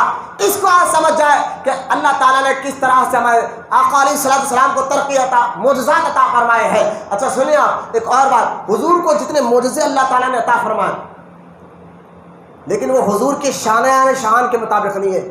دو معجزے حضور کے ایسے ہیں جیسے میرے سرکار ہے ویسا ان کا وہ معجزے، دو ایسے معجزے ہیں جیسے میرے سرکار ہے۔ دیکھیں میرے نبی نے چاند کے بھی 2 ٹکڑے کر کے بتایا، ڈوبے ہوئے سورج کو بھی پلٹا کر بتایا، بولے سبحان اللہ۔ یہ بھی حضور کا معجزہ ہے۔ میں کہتا ہوں ہے، لیکن حضور کے جب مقام مرتبے کے برابر نہیں۔ مطلب مولانا میں نے آسان کر آپ کو سمجھاتا ہوں۔ ایک پہلوان آدمی ہے، ایک پہلوان، وہ پہلوان آدمی کے سامنے اگر کوئی 20 کلو کا چاول کا تھیلا رکھے یا 25 کلو کا، وہ اٹھا لے گا تو لوگ کہیں گے بھائی آپ اٹھا لیے، لیکن جو آپ کے اندر طاقت ہے نا اس طاقت کے برابر نہیں۔ آپ کی طاقت تو آپ کے پہلوان ہیں، آپ 1 کنٹل بھی آپ اٹھا سکتے ہیں۔ یہ 25 کلو اٹھا رہے، ٹھیک ہے اٹھائے، لیکن یہ آپ کی شان کے برابر نہیں ہے۔ آپ کے جسم میں جو طاقت ہے اس طاقت کے برابر نہیں ہے۔ آپ اپنے برابری والی چیز اٹھا کر بتائیں، جتنی آپ کی طاقت ہے اسے کر کے بتائیں۔ یہ مثال میں نے دی ہے۔ اسی طرح نبی کے جتنے معجزے ہیں، لیکن جو میرے نبی کا شان و مقام مرتبہ ہے، وہ سارے معجزوں میں 2 معجزوں کو چھوڑ کر سارے معجزے جو ہے نبی کی شان کے مطابق نہیں ہے۔ جیسے میرے نبی ہے ایسا معجزہ دینا ضروری تھا، تو میرے نبی کے شان کے مطابق 2 معجزے اللہ تعالیٰ نے عطا فرمائے۔ ان 2 معجزوں کو دیکھ کر حضور کے شان سمجھ میں آتی ہے۔ آپ کہیں گے 2 معجزے کیا ہے جو نبی کے شان کے برابر ہے؟ فرمایا ایک قرآن ہے، بولے نا سبحان اللہ، قرآن اترا ہی ابھی پڑھنا، ایک قرآن ہے اور دوسرا معراج مصطفیٰ ہے۔ جو میرے نبی جیسے شان رکھتے ہیں اللہ نے ایسے شان والا معجزہ آپ کو عطا فرمایا۔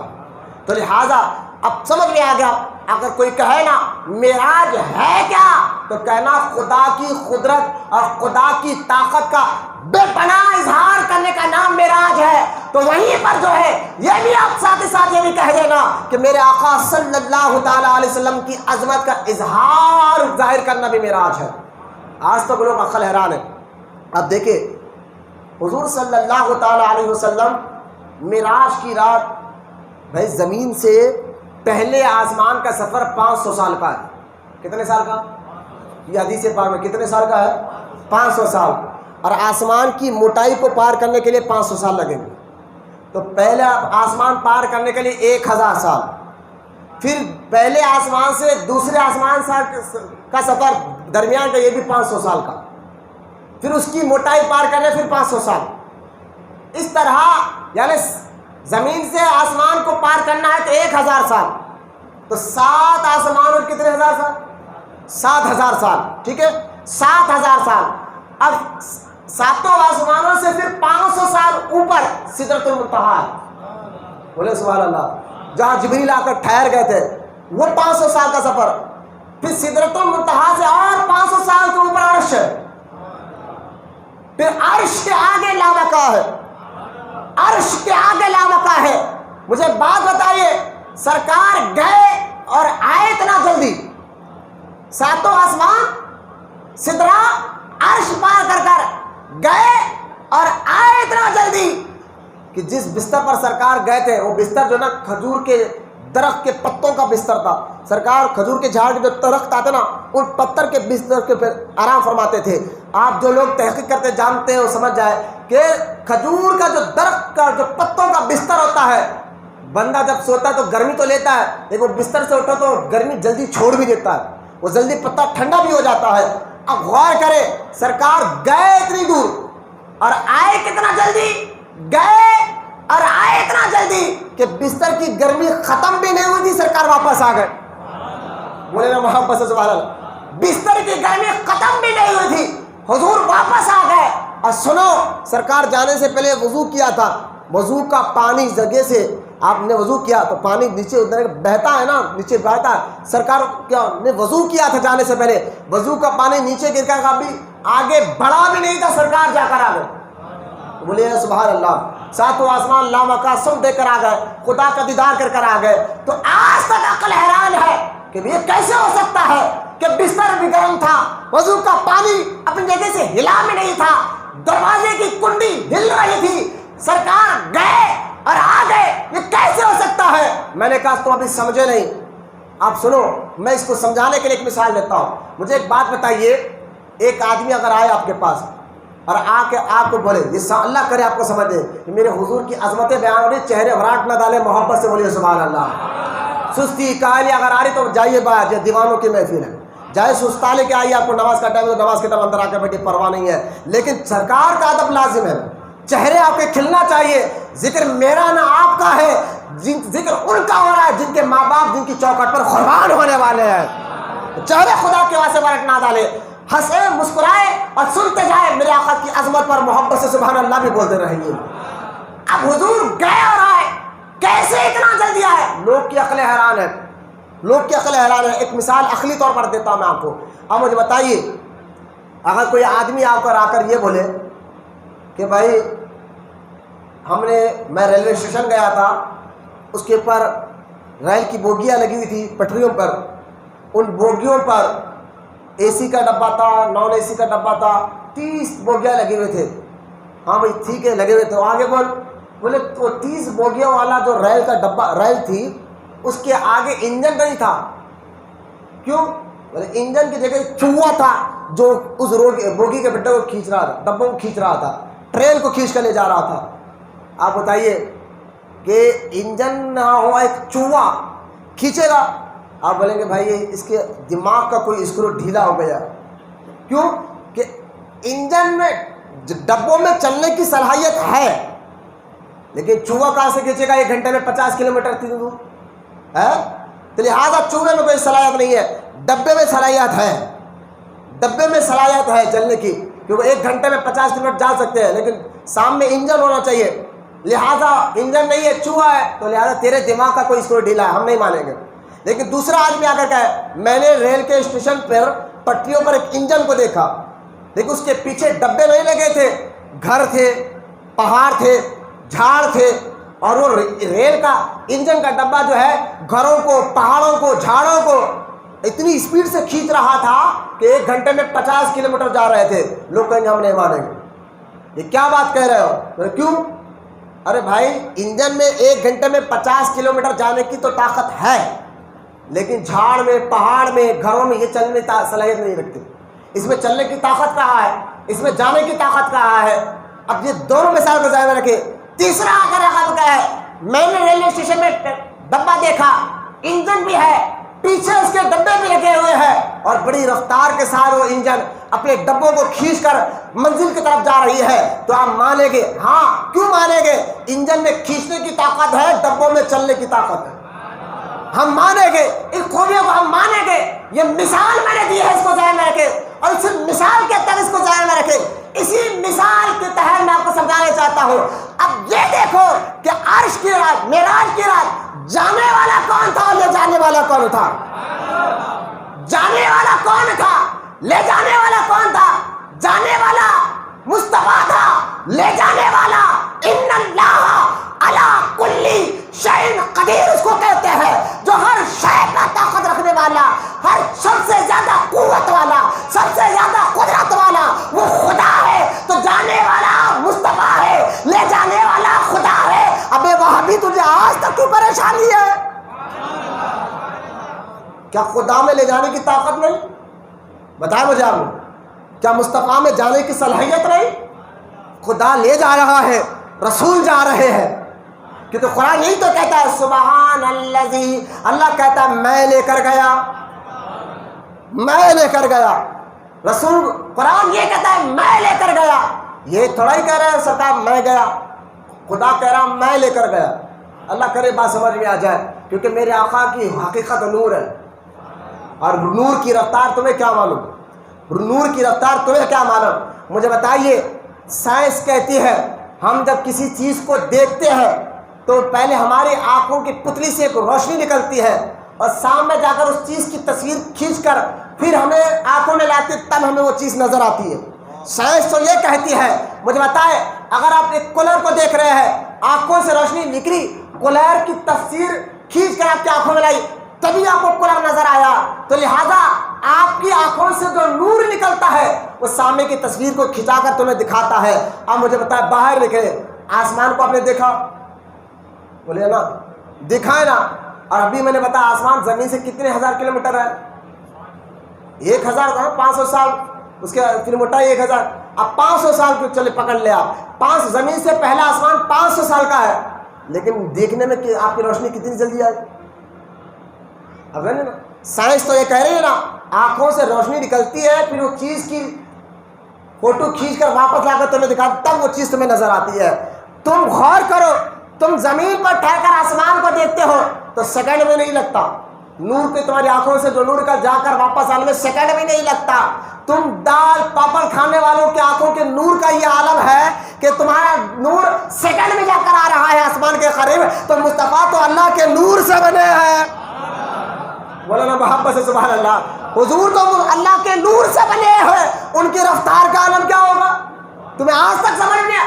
اب یہ نہیں کہا کیسا ہے کیسا گئے، اس کو سمجھانے کے لیے پھر بزرگان دین نے بہت پیاری بات کہی۔ میں اکثر یہ بات کہتا ہوں کہ وہ ولی کا فیض لینے کے لیے جب بات قرآن سے سمجھ میں نہ آئے، جب بات حدیث سے سمجھ میں نہ آئے، تو پھر اولیاء اکرام کیا کرتے تھے؟ کرامت دکھا دیں، اس کو قرآن سمجھائے، حدیث سمجھائے، عقل سے سمجھائے، نہیں سمجھائے ایک آدمی، کیسا ہے کیسا گئے، کیسا ہے کیسا گئے، لوگ سمجھاتے رہے، قرآن کی آیتیں پڑھے، حدیث پڑھے، عقلی طور پر بھی سمجھائے۔ اس کو یہ بھی کہا بھائی کرنٹ ہے نا، بولے ہاں، اگر سائنس کہتی ہے کرنٹ کا ایک وائر کا ایک حصہ آپ اپنے پاس رکھے اور دوسرا کونا پوری دنیا کو پھرا کر واپس لے کر آئے، تو اب پھر کرنٹ لگائے تو آپ کے پاس کرنٹ، یہ وائر جو کرنٹ پھر کر واپس آنے میں صرف 4 سیکنڈ لگیں گے۔ بولے نا سبحان اللہ۔ میں سائنس کی ایک تحقیق کی ایک بات ہے، کرنٹ اگر آپ نے وائر کا ایک ٹکڑا اپنے پاس رکھا اور دوسرے وائر اسی وائر کو پوری دنیا کو تک پھرا کر لا کر پھر اپنے پاس دوسرا منہ اس کا لایا اور کرنٹ لگایا، تو سائنس کہتی ہے یہ وائر جو کرنٹ لائے گا تو 4 سیکنڈ لگیں گے، پوری دنیا کا چکر صرف 4 سیکنڈ میں۔ میں نے کہا بندہ بنائے سو کرنٹ ہے، اس کی رفتار 4 سیکنڈ میں پوری دنیا کر ہے۔ بولو یا سبحان اللہ۔ عقلی طور پر بھی بات سمجھ میں آتی ہے کہ میرا حضور گئے کیسا ہے کیسا، یہ دنیا انسان کا بنایا ہوا کرنٹ ہے جو کئی اس کی رفتار ہے، تو میرے مصطفیٰ کا نور کی رفتار کا عالم کیا ہوگا جس کو اللہ نے بنایا ہے۔ مولانا محبت سے سبحان اللہ۔ لیکن اس کو سمجھ میں نہیں آتی ہے، اب گئے کیسا۔ ایک بنجارہی میں آج سے 45 سال پہلے کی بات ہے، بنجارہی میں ایک ایسی سائنس کو پڑھنے والا، قرآن حدیث کو پڑھنے والا، اس کو یہ بات سمجھ میں نہیں آ رہی تھی یار، 7000 سال کا سفر تھا اور قرآن کہتا ہے سبحان الذی اسریٰ بعبدہ لیلا، حضور گئے رات کے تھوڑے سے حصے میں جا کر آئے، اور جا کر آئے تک بستر کی گرمی بھی باقی تھی، دروازے کی کنڈی بھی ہل رہی تھی، اور جو ہے پانی، وضو کا پانی بھی بہہ رہا تھا۔ اس کو یہ بات سمجھ میں نہیں آئی۔ بنجارہ اس کا نوجوان تھا، وہ لوگوں نے اس کو، علماء نے سمجھا اس دور میں یہ قرآن کی آیت ہے، حدیث ہے، خدا کی طاقت پر ایمان لا، اللہ قوت والا ہے، طاقت والا ہے۔ بولے نہیں نہیں، میرے کو پریکٹیکل طور پر بات سمجھ میں آئے گی، اور عقلی طور پر سمجھ آنے نہیں، مجھے پریکٹیکل طور پر کوئی کر کر بتا سکتا ہے، ایسا ہو سکتا ہے کیا؟ تو کہا، کسی نے کہا ٹھیک ہے باپ، تو پریکٹیکل جاتا ہے تو چار مینار پر جاؤ، چار مینار پر ایک بزرگ تجھے ٹہلتے ہوئے نظر آئیں گے، پیلے کپڑے پہنے ہوئے، ان سے یہ جا کر سوال کرنا۔ نے بولا اچھا، انہوں بتائیں گے جواب، جانا تو چاہتا پریکٹیکل کر کر بتا ہے، انہوں بتاتے۔ اب تو وہ قرآن بتا رہے سمجھ میں نہیں آ رہا، حدیث بتا رہے سمجھ میں نہیں آ رہا، عقل سے سمجھا رہے سمجھ میں نہیں آ رہا، آج پھر کہہ رہا کیسا ہے کیسا گئے، کیسا ہے کیسا گئے۔ جانا چار مینار میں ایک بزرگ ہے جن کا نام شاہ محمد کلیان ہے، اور پورے حیدرآباد والے ان کو اللہ کے حکم والوں کے نام سے جانتے ہیں، جن کا مزار سرو نگر میں بس اسٹاپ کے اندر آج بھی موجود ہے۔ اللہ کے حکم والے جو مکہ مسجد میں نماز جمعہ ادا کرنے کے بعد وہاں ٹھہر کر، مکہ مسجد کے حوض کے پاس ٹھہر کر نعرہ لگاتے تھے اللہ کے حکم سے، تو پورے مسجد میں آواز ایسی گونجتی تھی، سننے والے کو خدا کے نام کی مٹھاس دل میں محسوس ہوتی تھی۔ خدا کے نام کی مٹھاس جب زبان سے آپ کے نکلتا تھا، لوگوں کے دل پر عجیب سا اثر ہوتا تھا، لوگوں کو اللہ کے حکم والے کہتے تھے۔ وہ چار مینار پر اکثر ٹہلا کرتے تھے۔ یہ بنجارہ ہلز سے آیا، خالی حلیہ دیکھ کر لوگوں نے بتاؤں کا حلیہ پیلے کپڑے رہیں گے، سائڈ میں پوٹلی رہیں گی، بال جو ہے گھنگرے بال ہیں ان کے، سر پہ امامہ ہوگا، چلے جا، وہ آپ کو جواب دیں گے۔ وہ وہاں سے بنجارائی سے نکل کر چار مینار کے پاس آیا، اتفاق سے حضرت وہاں کھڑے تھے، وہ کھڑے تھے، دیکھے پہلی بار ملنے آیا، کھڑے تھے، کار کا دروازہ کھولا، ملنے گیا، حضرت نے فرمایا اے کار میں بیٹھ جا، تیرے سوال کا جواب تیرے گھر آ کر دوں گا۔ بولتے رہے سبحان اللہ، تیرے سوال کا جواب تیرے گھر آ کر دوں گا۔ کہا حضرت میں تو زندگی میں پہلی بار ملنے آ رہا ہوں اور آپ کو میرے سوال کا سوال بھی معلوم ہو گیا اور پھر آپ کہہ رہے ہیں گھر آ کر دوں گا، آپ نے میرا گھر کب دیکھا؟ لوگوں نے کہا بھائی یہ اللہ والے تم جاؤ، تم کوئی ابھی بات سمجھ میں نہیں آ گئی، جاؤ تم پریکٹیکل والے، کر بتاؤ نا، جاؤ گھر کو۔ اب وہ پلٹ کر کار لیا اور چار مینار سے اس کے گھر پہنچے تک ٹریفک سے 1 گھنٹہ اس کو لگا۔ جب 1 گھنٹے کے بعد گھر پہنچتا ہے، دیکھتا کیا ہے کہ اس کے آنے سے پہلے اللہ کے حکم والے اس کے گھر کے سامنے ٹہل رہے ہیں۔ بولے محبت سے سبحان اللہ، گھر کے سامنے ٹہل رہے ہیں۔ یہ کار کا دروازہ کھولا، اپنے چوکیدار سے کہتا ہے یہ آئے کب؟ کہا بابا آپ کا 1 گھنٹے سے انتظار کر رہے ہیں، 1 گھنٹے سے انتظار کر رہے ہیں۔ وہ حیران ہوا، قریب بلایا اللہ کے حکم والے نے، کہا اب مت پوچھ کے میرے آقا آئے کیسا اور گئے کیسا، اب مت پوچھ میرے آقا آئے کیسا گئے کیسا، ارے غلام کا ہی عالم ہے تو آقا کا عالم کیا ہوگا۔ بولے محبت سے سبحان اللہ، یہ عقلی طور پر بھی اللہ والوں نے لوگوں کو سمجھایا ہے۔ اور آج ایک فتنہ اٹھا، کہتے ہیں بھائی حضور کو جو معراج ہوئی ہے وہ خواب میں ہوئی ہے۔ میں نے کہا یہ تم فتنے بازی کیوں کر رہے ہو؟ کہیں نہ کہیں جا کر وہابی ہے نا، وہابیوں سے چڑی اس لیے ہے بدعقیداؤں سے، کہیں نہ کہیں جا کر وہ ان کو ہضم نہیں ہوتی کوئی بات، خاص طور حضور کی عظمت کی بات۔ نہیں وہ خواب کا مسئلہ تھا، خواب میں سرکار جا کر آئے، خواب دیکھا سرکار جا کر آئے۔ ارے بھائی سرکار خواب کا اگر مسئلہ ہوتا، دیکھو بھائی حضور آئے مکہ میں اور آقا سارے کافروں کو بلا کر کہا کہ دیکھو میں خواب میں جا کر آیا، تو اگر سرکار یہ کہتے میں خواب میں جا کر آیا تو کوئی لڑائی ہوتی؟ خواب میں تو آپ کو بھی عجیب عجیب خواب پڑتے ہیں، کوئی لڑائی جھگڑا ہوتا نہیں ہوتا، لیکن سرکار جب اعلان کیا میں جا کر آیا تو لڑائی جھگڑا ہوا۔ کئی ضعیف ایمان والے مکر گئے، بولے ایسے کیسے ہو سکتا ہے، ہم آپ کو ہم تو نہیں مانیں گے آپ کو۔ منافقین پکارنے لگے، کئی ضعیف ایمان والے مرتد ہو گئے، کافر مشرک تو چلا کر ہنسنے لگے، ایسے کیسے ہو سکتا ہے۔ میں نے کہا یہ جھگڑا بتا رہا ہے، حضور خواب بیان نہیں کرے تھے، حقیقت بیان فرمایا رہے تھے۔ اور سنو معراج کی رات کے بارے میں قرآن میں اللہ تعالیٰ آیت نمبر 60 اور جو ہے سورہ بنی اسرائیل آیت نمبر 60 میں اللہ ارشاد فرماتا ہے، ذرا سننا، جب بہت ایمان ایک عقیدے کی بات آپ کو بتا رہا ہوں۔ اللہ فرماتا ہے وَجَعَلْنَا الرُّؤْيَا الَّتِي أَرَيْنَاكَ إِلَّا فِتْنَةً لِلنَّاسِ۔ بولے سبحان اللہ۔ اللہ فرماتا ہے اے محبوب ہم نے معراج کی رات جو تمہیں دکھایا ہے وہ صرف اس لیے دکھایا تاکہ آپ کے غلاموں کا امتحان ہو جائے۔ فتنة للناس، امتحان ہے۔ شب معراج اصل میں حضور کو عطا اس لیے کی گئی کہ پتہ چلے کہ رسول کا کون ہے اور منکر کون ہے، اپنا کون ہے پرایا کون ہے۔ اور جو رسول کو اپنا مانتے ہیں انہوں نے تو سر بھی جھکایا اور دل بھی جھکا کے کہا ہاں میرے آقا گئے بھی اور آئے بھی۔ تو معراج کا یہ واقعہ امتحان ہے ایمان والوں کے لیے، امتحان۔ میں نہیں کہہ رہا قرآن کہہ رہا ہے، جو میں نہیں کہہ رہا قرآن کیا ہے، سورہ بنی اسرائیل آیت نمبر 60 اللہ کہہ رہا ہے معراج جو کچھ دکھایا تاکہ امتحان بن جائے لوگوں کے لیے، امتحان بن جائے۔ تو اگر یہ معراج نہیں ہوتا تو مجھے بتائے ابو بکر صدیق میں اور ابو جہل میں فرق کیسے ہوتا؟ ابو بکر صدیق میں غلاموں میں اور غداروں میں فرق کرنے کے لیے معراج بتایا گیا، اور جو غلام ہے اس وقت بھی اس بات کو مان لیے اور آج بھی شب معراج کو مان کر کے کہتے ہیں کہ ہاں میرے آقا گئے بھی اور آئے بھی ہے۔ غلام ہے، آپ کے امتحان کا ایمان کا امتحان ہے کہ اب دیکھو کہ مانتے یا نہیں مانتے۔ تو سرکار جا کر آئے تبھی تو کافروں نے لڑا، تبھی تو لڑا نا۔ اگر خواب بیان ہوتا تو وہ لڑتے کیوں ہے؟ خواب میں تو آپ بھی کہیں دیکھتے ہیں، لیکن خواب نہیں حقیقت کو بیان کیا تھا۔ اور مجھے ایک بات یاد آ گئی عبد القدیر صدیق پیا رحمۃ اللہ تعالیٰ علیہ کی، جن کا مزار یہاں سامنے بحر العلوم ہے، جو عبد القدیر صدیق پیار رحمۃ اللہ تعالیٰ علیہ کے نام سے مشہور ہے، ظاہر حیدرآباد دکن میں بحر العلوم ان کو کہا جاتا ہے۔ ارے جن کا اس دور میں علم کا دنکا ایسا تھا، ارے ہندوستان تو ہندوستان، دمشق کے علماء کہتے تھے کہ یہ ایسا علم کا سورج ہے، آج اس سے فیض لے لو۔ عبد القدیر صدیقی کے بارے میں دمشق کے سیریا کے بڑے بڑے علماء کہتے تھے اپنے مریدوں کے سامنے کہ حیدرآباد دکن سے خدیر پیا نامی جو شخص آیا ہے، اس کو اللہ نے ایسا علم عطا فرمایا ہے، آج اس سے فیض لو ورنہ یہ جب جائے گا تو فرسٹ آئے گے۔ یہ کہ ہندوستانی سیریا کے بڑے بڑے علماء جن کے بارے میں ایسا کہو، وہ بحر العلوم خدیر پیا، جن کا مزار یہاں درگاہ کے سامنے روڈ کے کنارے موجود ہے۔ خدیر پیا رحمۃ اللہ علیہ اپنی کتاب تفسیر خدیری میں پیاری بات گئی، آپ نے کہا اللہ والوں کے عقیدے پہ چلو، یہ وہابیوں کے بارے جن کے مزاروں سے آج بھی لوگ کو فیض مل رہا ہے، ان کے عقیدے پہ چلو، یہ وہابی خالہ منہ کالا کرنے والوں کے پیچھے نہ چلو۔ خدیر پیا صدیقی رحمۃ اللہ تعالیٰ علیہ اپنی کتاب تفسیر خدیری میں آپ فرماتے ہیں، آپ سے پوچھا گیا حضور جو حضور کو معراج ہوئی ہے وہ جسمانی تھی یا روحانی؟ جسمانی تھی یا روحانی؟ تو خدیر پیا قلم میں پیاری بات کہتی ہے، ابے کیا کہتے ہو، کیا کہتے ہو، جسمانی تھی یا روحانی کہتے ہو؟ ارے روحانی معراج تو اللہ تعالیٰ رسول کے غلاموں کو عطا کرتا ہے، بولنا سبحان اللہ۔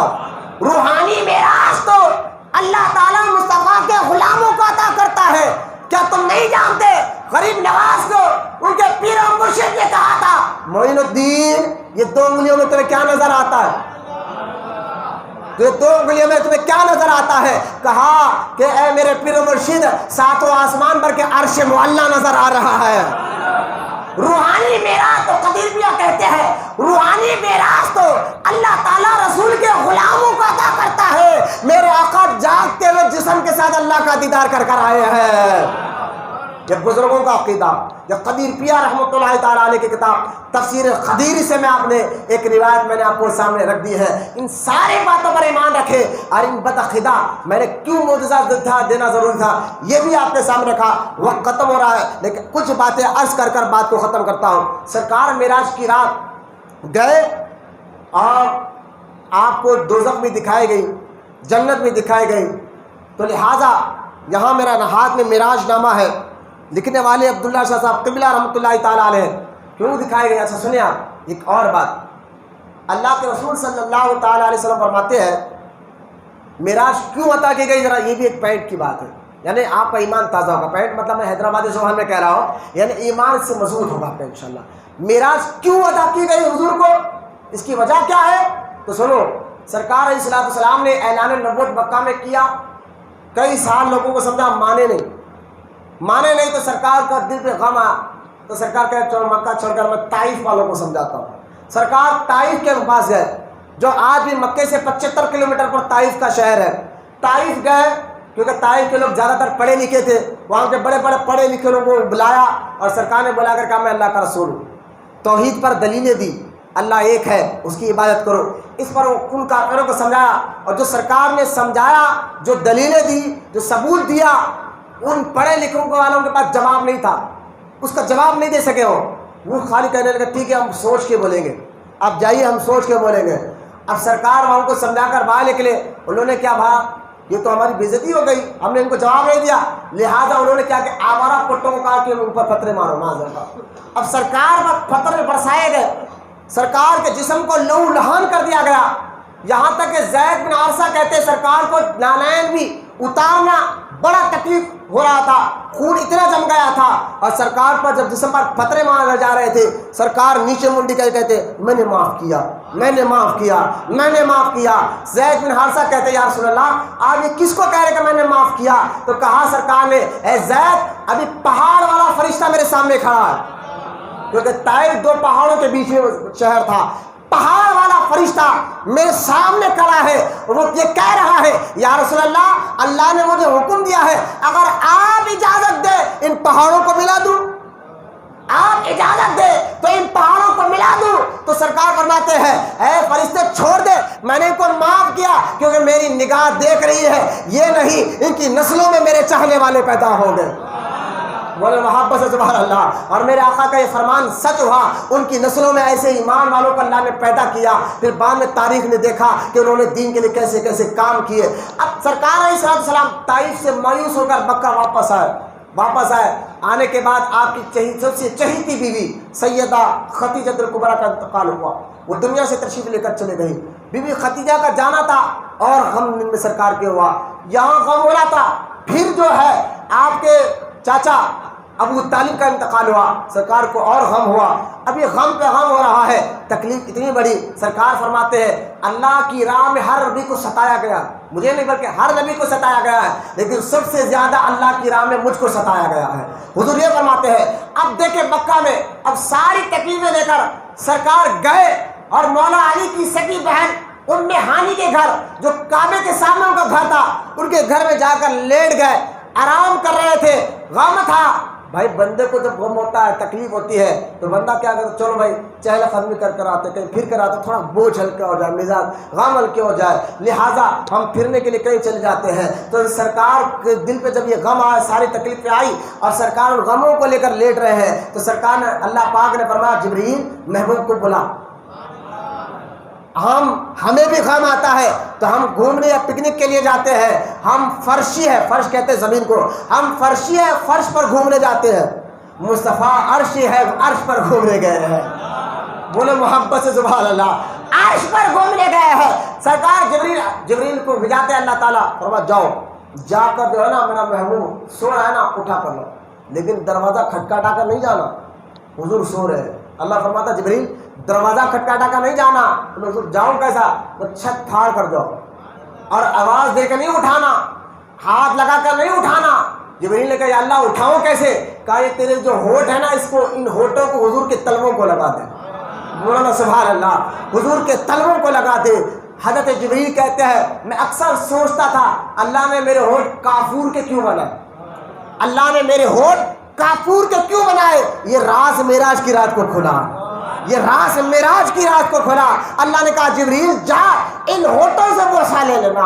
جبریل آئے، ہونٹوں سے تلووں مصطفیٰ کو بوسہ لیا، حضور کھڑے ہوئے، فرمایا جبریل کیا بات ہے؟ کہا اے اللہ کے رسول اللہ کو سلام بھی بھیجتا ہے اور آج اپنے پاس بلا رہا ہے۔ سرکار فرماتے کیا کرنا ہے؟ کہا حضور سب سے پہلے تو آپ کا سینے سے چاک کیا جائے گا، دل کو نکالا جائے گا، زمزم سے دھویا جائے گا، کیونکہ خدا کا دیدار کرنا ہے تو طاقت تو بھرنی ہوگی، حکمت تو بھرنی ہوگی، نورانیت تو بھرنی ہوگی۔ حضرت جبریل نے سرکار کو لٹایا اور حلق سے لے کر سینے تک پھاڑا اور دل کو نکالا۔ سرکار کہتے ہیں میرے آقا فرماتے ہیں میرے دل کو نکال کر زمزم سے دھویا گیا۔ مجھے بتائیے آج وہابی کہتے ہیں نبی کو احد کے میدان میں پتھر لگا تھا اور سرکار کا دندان مبارک شہید ہوا تھا، خون نکلا تھا، لہذا نبی ہماری طرح ہے۔ میں ان وہابیوں کو کہتا ہوں میں سرکار کو احد کے میدان میں پتھر لگا، خون مبارک نکلا، لیکن یہ بھی تو دیکھو معراج کی رات سینہ چاک کیا گیا اور دل نکالا گیا، لیکن خون کا ایک خطرہ نہیں نکلا۔ بولانا محبت سے سبحان اللہ، خون کا ایک قطرہ نہیں نکلا، دل چاک کیا گیا۔ اور سرکار فرماتے اس کے بعد کیا ہوا؟ دل کو میں نے دیکھا جبریل زمزم سے دھو رہے تھے اور میرے آقا کے دیکھنے پر قربان اگر 2 گلاس میں پانی رکھ دوں اور آپ کو کہوں کہ بتاؤ ان دونوں میں زمزم کون سا ہے تو آپ بتا نہیں سکیں گے۔ میرے آقا کا دل نکالا گیا، لیکن سرکار فرماتے میں نے دیکھا کہ جبریل اس دل کو زمزم سے دھو رہے تھے، زمزم سے دھو رہے تھے۔ اور سرکار فرماتے میں نے اپنے دل میں 2 آنکھیں اور 2 کان بھی دیکھا۔ اب بات سمجھ میں آئی؟ سرکار فرماتے اس لیے جو میں دیکھتا ہوں تم نہیں دیکھتے اور جو میں سنتا ہوں تم نہیں سن سکتے۔ میرے آقا کو اللہ تعالیٰ نے ایسے کمالات عطا فرمائے۔ پھر وہاں سے سواری لائی گئی، بات بہت طویل ہے جو باتیں میں سنانا چاہتا ہوں۔ سب سے پہلے جبریل لے کر گئے اور کہا جبریل جب لے کر گئے نا تو کہا حضور سے کہ یا رسول اللہ آپ یہاں بیٹھیے، یہاں نماز پڑھیے، یہاں پر رہیے۔ پھر ایک عورت آئی تو سلام کی سرکار کو، سرکار نے اس کو طرف سلام کا جواب نہیں دیا، منہ پھیر لیا اور منہ پھیر کر خاموش ہو گئے۔ تو وہ عورت اتنی بھیانک شکل والی بن گئی۔ جبریل کہتے یا اللہ کے رسول آپ جانتے ہیں کون ہے؟ فرمایا نہیں۔ بولے یہ دنیا تھی جو سج دھج کر آپ کے سامنے آئی، خوبصورت بن کر آپ کے سامنے آئی، اگر آپ اس کی طرف دیکھتے تو پھر آپ کی امت زیادہ تر دنیا دار ہو جاتی، لہٰذا آپ نے منہ پھیر لیا اور وہ بد شکل بد صورت میں چلے گئی. یہاں وہاں بھی کہتے ہیں دیکھو حضور کو معلوم ہی نہیں تھا وہ دنیا تھی سو، جبریل بولنے سے معلوم ہوا. ہر وقت ان کو کوئی نہ کوئی عیب جو ہے نا نکالنا. حضور کو معلوم ہی نہیں تھا کہ موسیٰ یہ عیسیٰ علیہ السلام کی جگہ جبریل نے بتایا. ارے آسمانوں پر جبریل لے کر گئے، حضور سے پوچھ رہے جبریل یہ کیا ہے، یہ کیا ہے، یہ کیا ہے. جبریل بتا رہے حضور یہ جنت ہے، یہ دوزخ ہے، اس کو یہ عذاب دیا جا رہا ہے، اس کو یہ انعام دیا جا رہا ہے، یہ ہے یہ ہے. تو یہ سب حضور کو معلوم نہیں تھا، جبریل کے بتانے سے معلوم ہو رہا. میں نے کہا بات تو ہم سمجھے نہیں، بات تو ہم سمجھے نہیں. میرے آقا جا رہے تھے رب کے پاس، بولو نا سبحان اللہ، رب کے پاس، اور پورے لو پورا دھیان میرا مصطفیٰ کا رب کے پاس تھا. کبھی آپ کے ساتھ بھی یہ موقع ہوگا، آپ جا رہے ہیں سائڈ میں لوگ ہیں کھڑے آدمی ہے، کوئی بھائی ہے بھائی دوست ہے، کبھی دھن الگ الگ ہی ہوتی ہے تو سائڈ میں کھڑے والا بھائی بھی آپ کو نظر نہیں آتا. بولو نا سبحان اللہ. یہ آخری دور میں سمجھانا چاہتا، بازو کھڑنے والا باپ بھی آپ کو نظر نہیں آتا، کیونکہ کچھ چیز ایسی ہے تو جس کے بارے میں گہری سوچ رکھ کر پورا دھیان آپ کو ادھر ہوتا ہے، پورا فکر پوری سوچ آپ کی ایک طرف ہوتی ہے. بھائی بازو کھڑا ہے، دوست بازو کھڑا ہے، نظر نہیں آتا. آخر میں دوست کہا یار میں کھڑا ہوں دخل ہے، بولے ہو تو کھڑا یار، میرا دھیان الگ تھا، میں الگ تو لو میں جا رہا تھا، میں الگ لوگوں میں جا رہا تھا. یہ عام بندے کا حال ہوتا ہے، میرے آپ مصطفیٰ کا پورا لو اللہ کی طرف تھا. بولو نا سبحان اللہ، پورا دھیان اللہ کی طرف تھا. تو آجو کیا ہے بازو کیا ہے یہ کیا نظر آئے، پورا دماغ رب کی طرف تھا، اللہ کی طرف تھا. تو جبریل کہتے یار حضور جانتے یہ کیا ہے، کیونکہ یہ سفر تھا، یہ سفر نہیں تھا، یہ مصطفیٰ کا جو ہے نا تفریح تھی. سفر اور تفریح میں فرق ہوتا ہے. مثال کے طور پہ اگر آپ سفر کے لیے جاتے تو آپ کہتے جلدی چلو سفر میں پہنچنا ہے، منزل تک پہنچنا ہے. سفر میں جلد بازی ہوتی ہے. اور آپ گھومے جائیں پکنک میں جائیں تو رک رک کر ایک چیز کو دیکھتے ہیں، رک رک کر دیکھتے ہیں اور کہ یہ کیا ہے، یہ کیا ہے، یہ کیا ہے. لوگ کہتے ہیں جلدی چلو، ارے جلدی کیا ہے، گھومنے آئے تو ایک چیز کو دیکھیں. اچھا سنیں، اگر ساتھ میں آپ اگر کسی میوزیم کو آپ گئے تو میوزیم میں آپ ایک چیز دیکھ رہے ہیں، لیکن پتہ نہیں آپ کو کوئی چیز چھوٹ جائے، لیکن ساتھ میں دکھانے والا آپ کے ساتھ ہو. بولو نا سبحان اللہ. گائیڈ جس کو کہتے ہیں وہ آپ کے ساتھ ہو تو وہ کہے گا آپ جانتے ہیں یہ کیا ہے، یہ کیا ہے، یہ کیا ہے. ایک ایک چیز رکا رکھا کر بتائے گا اور آپ دیکھیں گے بھی، ہاں دیکھ کر گے ہاں یہ بھی چیز ہے. کیونکہ ہم سفر میں نہیں، سفری کے لیے تفریح کے لیے آئے ہیں، گھومنے کے لیے آئے ہیں. حضور معراج کی رات جو ہے نا یہ سفر نہیں تھا، حضور کی تفریح تھی. دل کو ہلکا کرنا تھا، رب کا دیدار کرانا تھا. لہذا ایک ایک چیز رکا رکا کر بتایا گیا. حضور یہ بھی دیکھے، حضور یہ بھی دیکھے، حضور یہ بھی دیکھے، حضور یہ بھی دیکھے. سب دیکھتے ہوئے جبریل بار بار کہے حضور آپ نے یہ دیکھا، حضور آپ نے یہ دیکھا. لوگ کہتے دیکھو جبریل بتا رہے ہیں. میں نے کہا میرے مصطفیٰ کا پورا لو پورا دھیان رب کی طرف تھا. تھائے اپنے کے یہ ایک مقام ہوتا ہے. خود اللہ کے رسول صلی اللہ تعالی علیہ وسلم فرماتے ایک وقت میرے اوپر ایسا آتا ہے جب میں اپنے آپ کو بھی نہیں پہچانتا. بولو نا سبحان اللہ. یہ فنا فی اللہ کا ایک مقام ہے. اما عائشہ صدیقہ رضی اللہ تعالیٰ عنہ فرماتی ہے میں ایک مرتبہ کمرے میں گئی، جس کمرے میں حضور آرام کر رہے تھے، دروازے میں کھٹکھٹ مارا، اندر سے آواز آئی کون؟ تو میں نے کہا میں عائشہ. اندر سے آواز آئی کون عائشہ؟ اما عائشہ کہتے میں ڈر گئی. کہا ابو بکر کی بیٹی عائشہ. کہا کون ابو بکر؟ عائشہ صدیقہ کہتی ہے میں ڈر گئی. میں نے کہا محمد رسول اللہ کی بیوی. بولے سبحان اللہ، محمد رسول اللہ کی بیوی. اندر سے بھائی کون محمد رسول اللہ؟ کچھ دیر کے بعد دروازہ کھلا. اما عائشہ کہتے میں نے دیکھا اس روم سے، حجرے سے صرف حضور ہی باہر ہے. میں نے آجو بازو دیکھا کوئی نہیں تھے. میں نے کہا یا رسول اللہ میں آئی تھی، اندر سے آواز ایسی آواز آئی، آپ کے علاوہ تو کوئی اور تھا ہی نہیں، پھر یہ آواز کہے کی؟ تو سرکار فرماتے اے عائشہ ایک وقت ایسا ہوتا ہے اس وقت میں صرف رب ہوتا ہے اور میں بھی اپنے آپ کو نہیں بچاؤں، میں رب کے اتنے قریب میں ہو جاتا ہوں. یہ اگر کوئی مرید ہونا تب سمجھ جاتا ہے فنا فی اللہ کس کو کہتے ہیں. رب کے اتنے قریب ہو جاتا ہوں، میں اپنے ذات کو بھی ختم کرتا ہوں، رب کے ظاہر جلووں میں گم ایسا ہو جاتا ہوں میں اپنے آپ کو بھی نہیں پہچانتا. معراج کی رات یہی کیفیت حضور کی تھی. رب کے جلووں میں، رب کی قربت میں ایسا گم تھے. آپ سب کچھ بنا، جنت بنی حضور کے سامنے، دوزخ بنی حضور کے سامنے، لیکن رب کے جلوے اتنے گم تھے. جبریل کو بار بار رکا کر کہنا تھا حضور یہ دیکھیں نا، اے بولو نا سبحان اللہ. اس کا مطلب یہ نہیں ہے کہ حضور جانتے نہیں تھے. اللہ کے بتانے سے حضور سب جانتے ہیں, سب جانتے ہیں.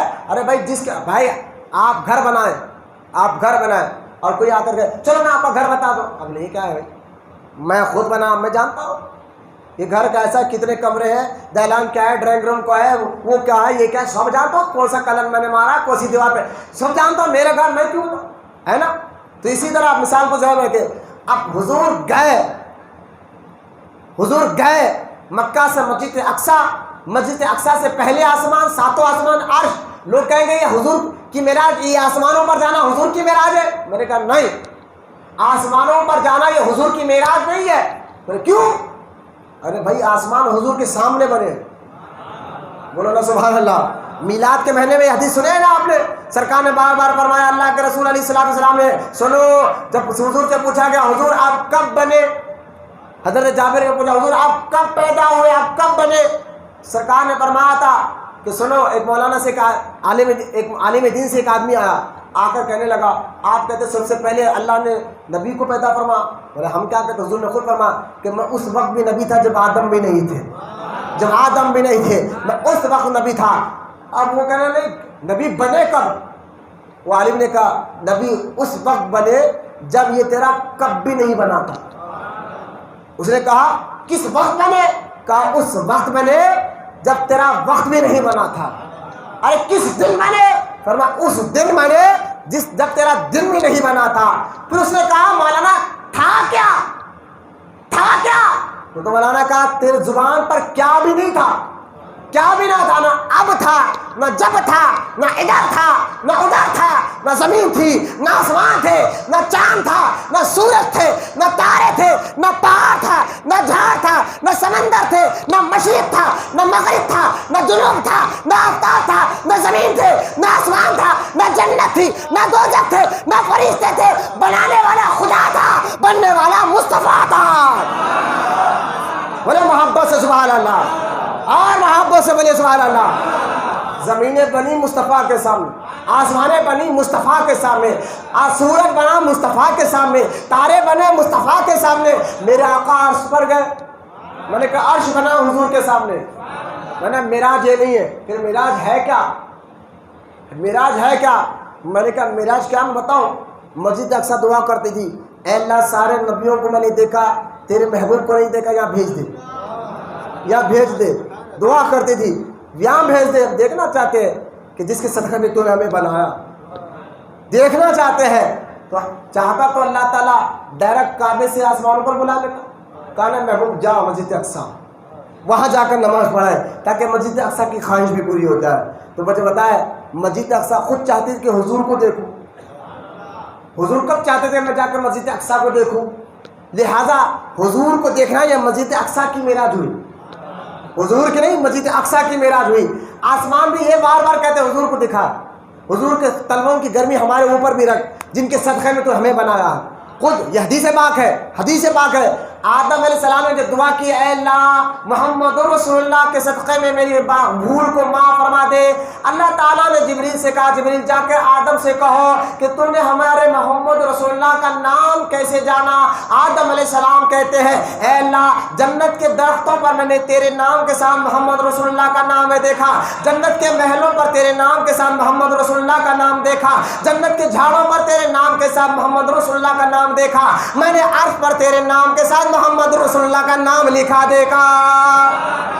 اور میں سمجھ گیا کہ یہ محمد رسول اللہ تیرے محبوب ہے. اللہ فرماتا ہے آدم سچ کہتا ہے, سچ کہتا ہے, اگر انہیں پیدا کرنا مقصد نہ ہوتا نہ میں تجھے بناتا, نہ زمین بناتا, نہ آسمان بناتا, نہ چاند بناتا, نہ تارے بناتے, نہ جنت بناتا. مصطفیٰ کو پیدا کرنا مقصود تھا. اگر انہیں پیدا کرنا نہیں چاہتا, رب کہتا میں خدا ہوں, اس کا ظاہر بھی نہیں ہونے دیتا.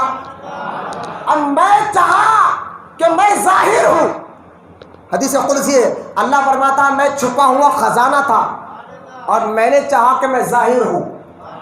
بولو سبحان اللہ. میں چھپا ہوا خزانہ تھا, میں نے چاہا کہ میں ظاہر ہوں, میں ظاہر ہوں, تو میں نے کن کہا تو نور مصطفیٰ بن گیا. تو لہذا اب آسمانوں نے خواہش کی اے اللہ جن کے صدقے میں ہمیں بنایا کبھی ان کا قدم بھی تو ہمیں دکھانا۔ آسمانوں کی ایک خواہش کو اللہ نے پورا کیا معراج کی رات۔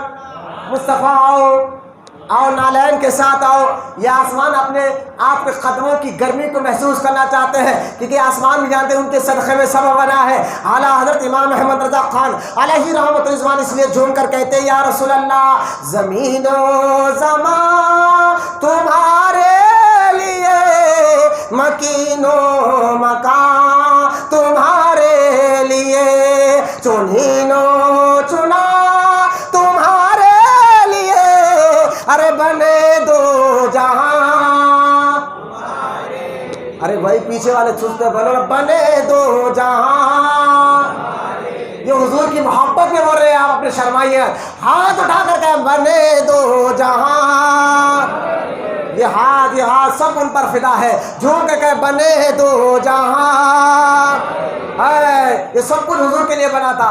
اب حضور کے آسمانہ دیکھنے گئے تھے، آسمان تو چاہتا تھا میں حضور کو دیکھوں، پھر حضور کی معراج ہے کیا؟ میں سنو یہی بات بتا کے بات ختم کرتا ہوں۔ حضور مکے سے نکلے تو مکے کی حضور کے نہیں ہے، مکے کی معراج تھی۔ حضور مسجد اقصیٰ پہنچے، حضور کی نہیں مسجد اقصیٰ کی معراج تھی۔ حضور پہلے آسمان پر پہنچے تو حضور کی نہیں پہلے آسمان والوں کی یہ معراج تھی۔ حضور دوسرے آسمان پر پہنچے، حضور کے نہیں دوسرے آسمان والوں کی معراج تھی۔ حضور تیسرے آسمان پر پہنچے، حضور کو نہیں تیسرے آسمان والوں کی معراج تھی۔ حضور چوتھے پانچویں چھٹویں ساتویں آسمان پر پہنچے، حضور کے نہیں ساتویں آسمان والوں کی معراج تھی۔ حضور عرش پر پہنچے، حضور کے نہیں یہ عرش کی معراج تھی۔ حضور کی معراج ہے کیا؟ آؤ میں بتاتا ہوں۔ حضور اللہ کے کتنے قریب ہوئے، کتنے قریب ہوئے، کتنے قریب ہوئے۔ اللہ کریم ہے، حضور کریم کے پردے کو پار کر رہے ہیں تو مصطفیٰ بھی کریم بن رہے ہیں۔ اللہ رحیم ہے، مصطفیٰ رحیم کے پردے کو پار کر رہے ہیں اور مصطفیٰ بھی رحیم بن رہے ہیں۔ ارے حضور کریم کے پردے سے پار کرے، کریم بنے، رحیم کو پردے کو پار کرا، رحیم بنے، اور مختار کے پردے کو پار کرے، مختار کائنات بنے ہیں۔ بولے محبت سے سبحان اللہ۔ یہ میرے آقا کی معراج ہے، قربت الہی۔ سرکار سورہ النجم میں اللہ فرماتا ہے میرا محبوب اتنے قریب ہوا، اللہ کتنے قریب ہوا، اتنے قریب جیسے دو تیر، جو کمان ہوتے ہیں نا تیر چھوڑنے کی کمان، دو کمان کو آپس میں ملا دو، اتنا میرا مصطفیٰ قریب ہوا مجھ سے۔ معراج کے والنجم اذا ہوا، سورہ نجم میں آپ پڑھ کر دیکھیں، دو کمانوں کی مثال اللہ نے خود دی، اتنا قریب ہوا، اتنا قریب ہوا۔ تو لہٰذا یہ معراج کی رات حضور کے جہاں خدا کی طاقت ہمیں سمجھ میں آتی ہے، ایک سیکنڈ میں گئے اور بولا، جہاں خدا کی طاقت ہمیں سمجھ میں آتی ہے وہاں میرے مصطفیٰ کا معجزہ بھی سمجھ میں آتا ہے، ان کا شان اور مرتبہ بھی سمجھ میں آتا ہے۔ اللہ کا دیدار کر کر حضور واپس آئے تو دوزخ آپ کو بتائی گئی۔ بات ختم کر رہا ہوں، صرف 2 منٹ مجھے دیجیے۔ اور سرکار فرماتے ہیں میں ایک مقام پر میں نے دیکھا کچھ لوگ ہیں ان کے سروں کو مسلسل کچلا جا رہا ہے، پھر وہ سروں کو صحیح ہو جا رہا ہے۔ سرکار نے فرمایا ان کے ساتھ یہ کیوں ہو رہا ہے؟ تو جبریل علیہ السلام نے فرمایا حضور یہ وہ لوگ ہیں، دیکھو سر کو فرشتے کچل رہے ہیں، پھر سر برابر ہو رہے ہیں، پھر کچل رہے ہیں، پھر برابر ہو رہے ہیں۔ سرکار نے فرمایا جبریل کیا ہو رہا ہے ان کے ساتھ، یہ کیوں اس کے ساتھ کیا جا رہا ہے؟ حضور یہ وہ لوگ ہیں آپ کی امت کے جو 5 ٹائم کی نماز یا جمعہ یا عید کی بھی نماز نہیں پڑھتے تھے، یہ بے نمازیوں کا حال ہے۔ سرکار اب اس سے ڈرنا چاہیے۔ سرکار فرماتے پھر میں اور آگے گیا، کچھ لوگوں کو دیکھا جو ننگے بدن تھے، صرف ان کی شرم گاہ ڈپی ہوئی تھی۔ میں نے پوچھا جبریل یہ کون لوگ ہیں، یہ کون لوگ ہیں جو دکھنے میں تو ننگے ہیں صرف ان کی شرم گاہ ڈپی ہوئی ہے؟ جبریل علیہ السلام نے کہا حضور یہ وہ لوگ ہیں جو اپنے مال کی زکوٰۃ نہیں دیتے تھے۔ اللہ ویسے والے تھے، زکوٰۃ نکالنے میں کنجوسی کرتے تھے، مال کی زکوٰۃ نہیں دیا کرتے تھے، اور جو ہے نہیں دیا کرتے تھے، اور اس کی سزا ان کے پہ کنکر پتھر انگار ان کے پیٹوں میں بھر دیا گیا ہے۔ اب آگے بڑھے، سرکار فرماتے میں نے دیکھا کچھ عورتوں کو کچھ مردوں کو، وہ ان کے سامنے پاکیزہ کھانا رکھا ہوا ہے لیکن سڑا ہوا گلا ہوا مردار جانور کا وہ گوشت کھا رہے ہیں۔ سرکار فرماتے ہیں جبریل یہ کون لوگ ہیں؟ سامنے پاکیزہ کھانا رکھا ہوا ہے اس کو چھوڑ کر یہ مرد عورت ناپاک سڑا گلا ہوا کھانا کھا رہے ہیں۔ تو سرکار نے جبریل فرماتے ہیں یا رسول اللہ یہ وہ لوگ ہیں جو یہ عورتیں اور مرد وہ لوگ ہیں جو اپنے پاک بیویوں کو چھوڑ کر غیر عورتوں کے ساتھ زنا کرتے تھے، یہ عورتیں وہ ہیں جو اپنے شوہروں کو چھوڑ کر غیر مردوں سے تعلق رکھتے تھے، اب یہ پاک چیز کو چھوڑ کر ناپاک چیز کرتے تھے اس لیے ان کو یہ سزا دی جا رہی ہے۔ سرکار فرماتے ہیں میں نے آگے دیکھا ایک چھوٹا سا کنواں ہے پانی کا، اور اس کنواں میں پانی نہیں آگ بھری ہوئی ہے اور اس آگ میں کچھ عورت بھی جل رہے ہیں, کچھ مرد بھی جل رہے ہیں. میں نے پوچھا جبریل یہ کون مرد عورت ہے جن کو آگ کے کنویں میں ڈالا جا رہا ہے؟ سرکار جبریل علیہ السلام فرماتے ہیں یا رسول اللہ یہ وہ لوگ ہیں جو آپ کی امت میں زنا کرتے تھے. اللہ رحم کرے, یہ دوزخ کے عذابات بھی سرکار کو دکھائے گئے, سرکار کو بتائے گئے, سرکار کو. اور سرکار نے ایک اور جگہ دیکھا کچھ لوگ تھے ان کی زبان کو فرشتے خینچی سے کاٹ رہے تھے. پوچھا کہ حضور یہ کون ہے؟ حضور نے پوچھا جبریل یہ کون ہے؟ جبریل نے کہا یا رسول اللہ یہ وہ لوگ ہیں جو چوراستوں پر بیٹھ کر لوگوں کو دیکھ کر گالیاں دیتے تھے, مذاق اڑاتے تھے اشارے میں. چوراستوں پر بیٹھ کر جو بچے کرتے نا ہاتھ پیر کا, ارے ہونے جا رہا, یہ ان کے لیے سنو یہ سبق. سرکار نے فرمایا چوراستوں پر مت بیٹھا کرو. کچھ صحابہ نے کہا حضور ہمیں بیٹھنے کی عادت ہے کیا کریں؟ فرمایا چورستے کا بھی حق ادا کرو. بولے حضور کیا حق ہے؟ کہا کوئی عورت جائے تو نظر نیچے کرو. بولے پہلا. دوسرا کہا اگر کوئی تم سے کوئی منزل کا راستہ پوچھے تو راستہ بتاؤ. بولے سبحان اللہ. اور تیسرا فرمایا کوئی راستے میں کوئی ایسی چیز جس سے لوگوں کو تکلیف ہو, راستے کی تکلیف دی چیز ہٹا دو. اگر یہ کر سکتے تو بیٹھنا, ورنہ لوگوں کو دیکھو گے گالیاں دو گے, اشارے میں وہ جا رہا, عورتوں کو بری نظر سے دیکھو گے.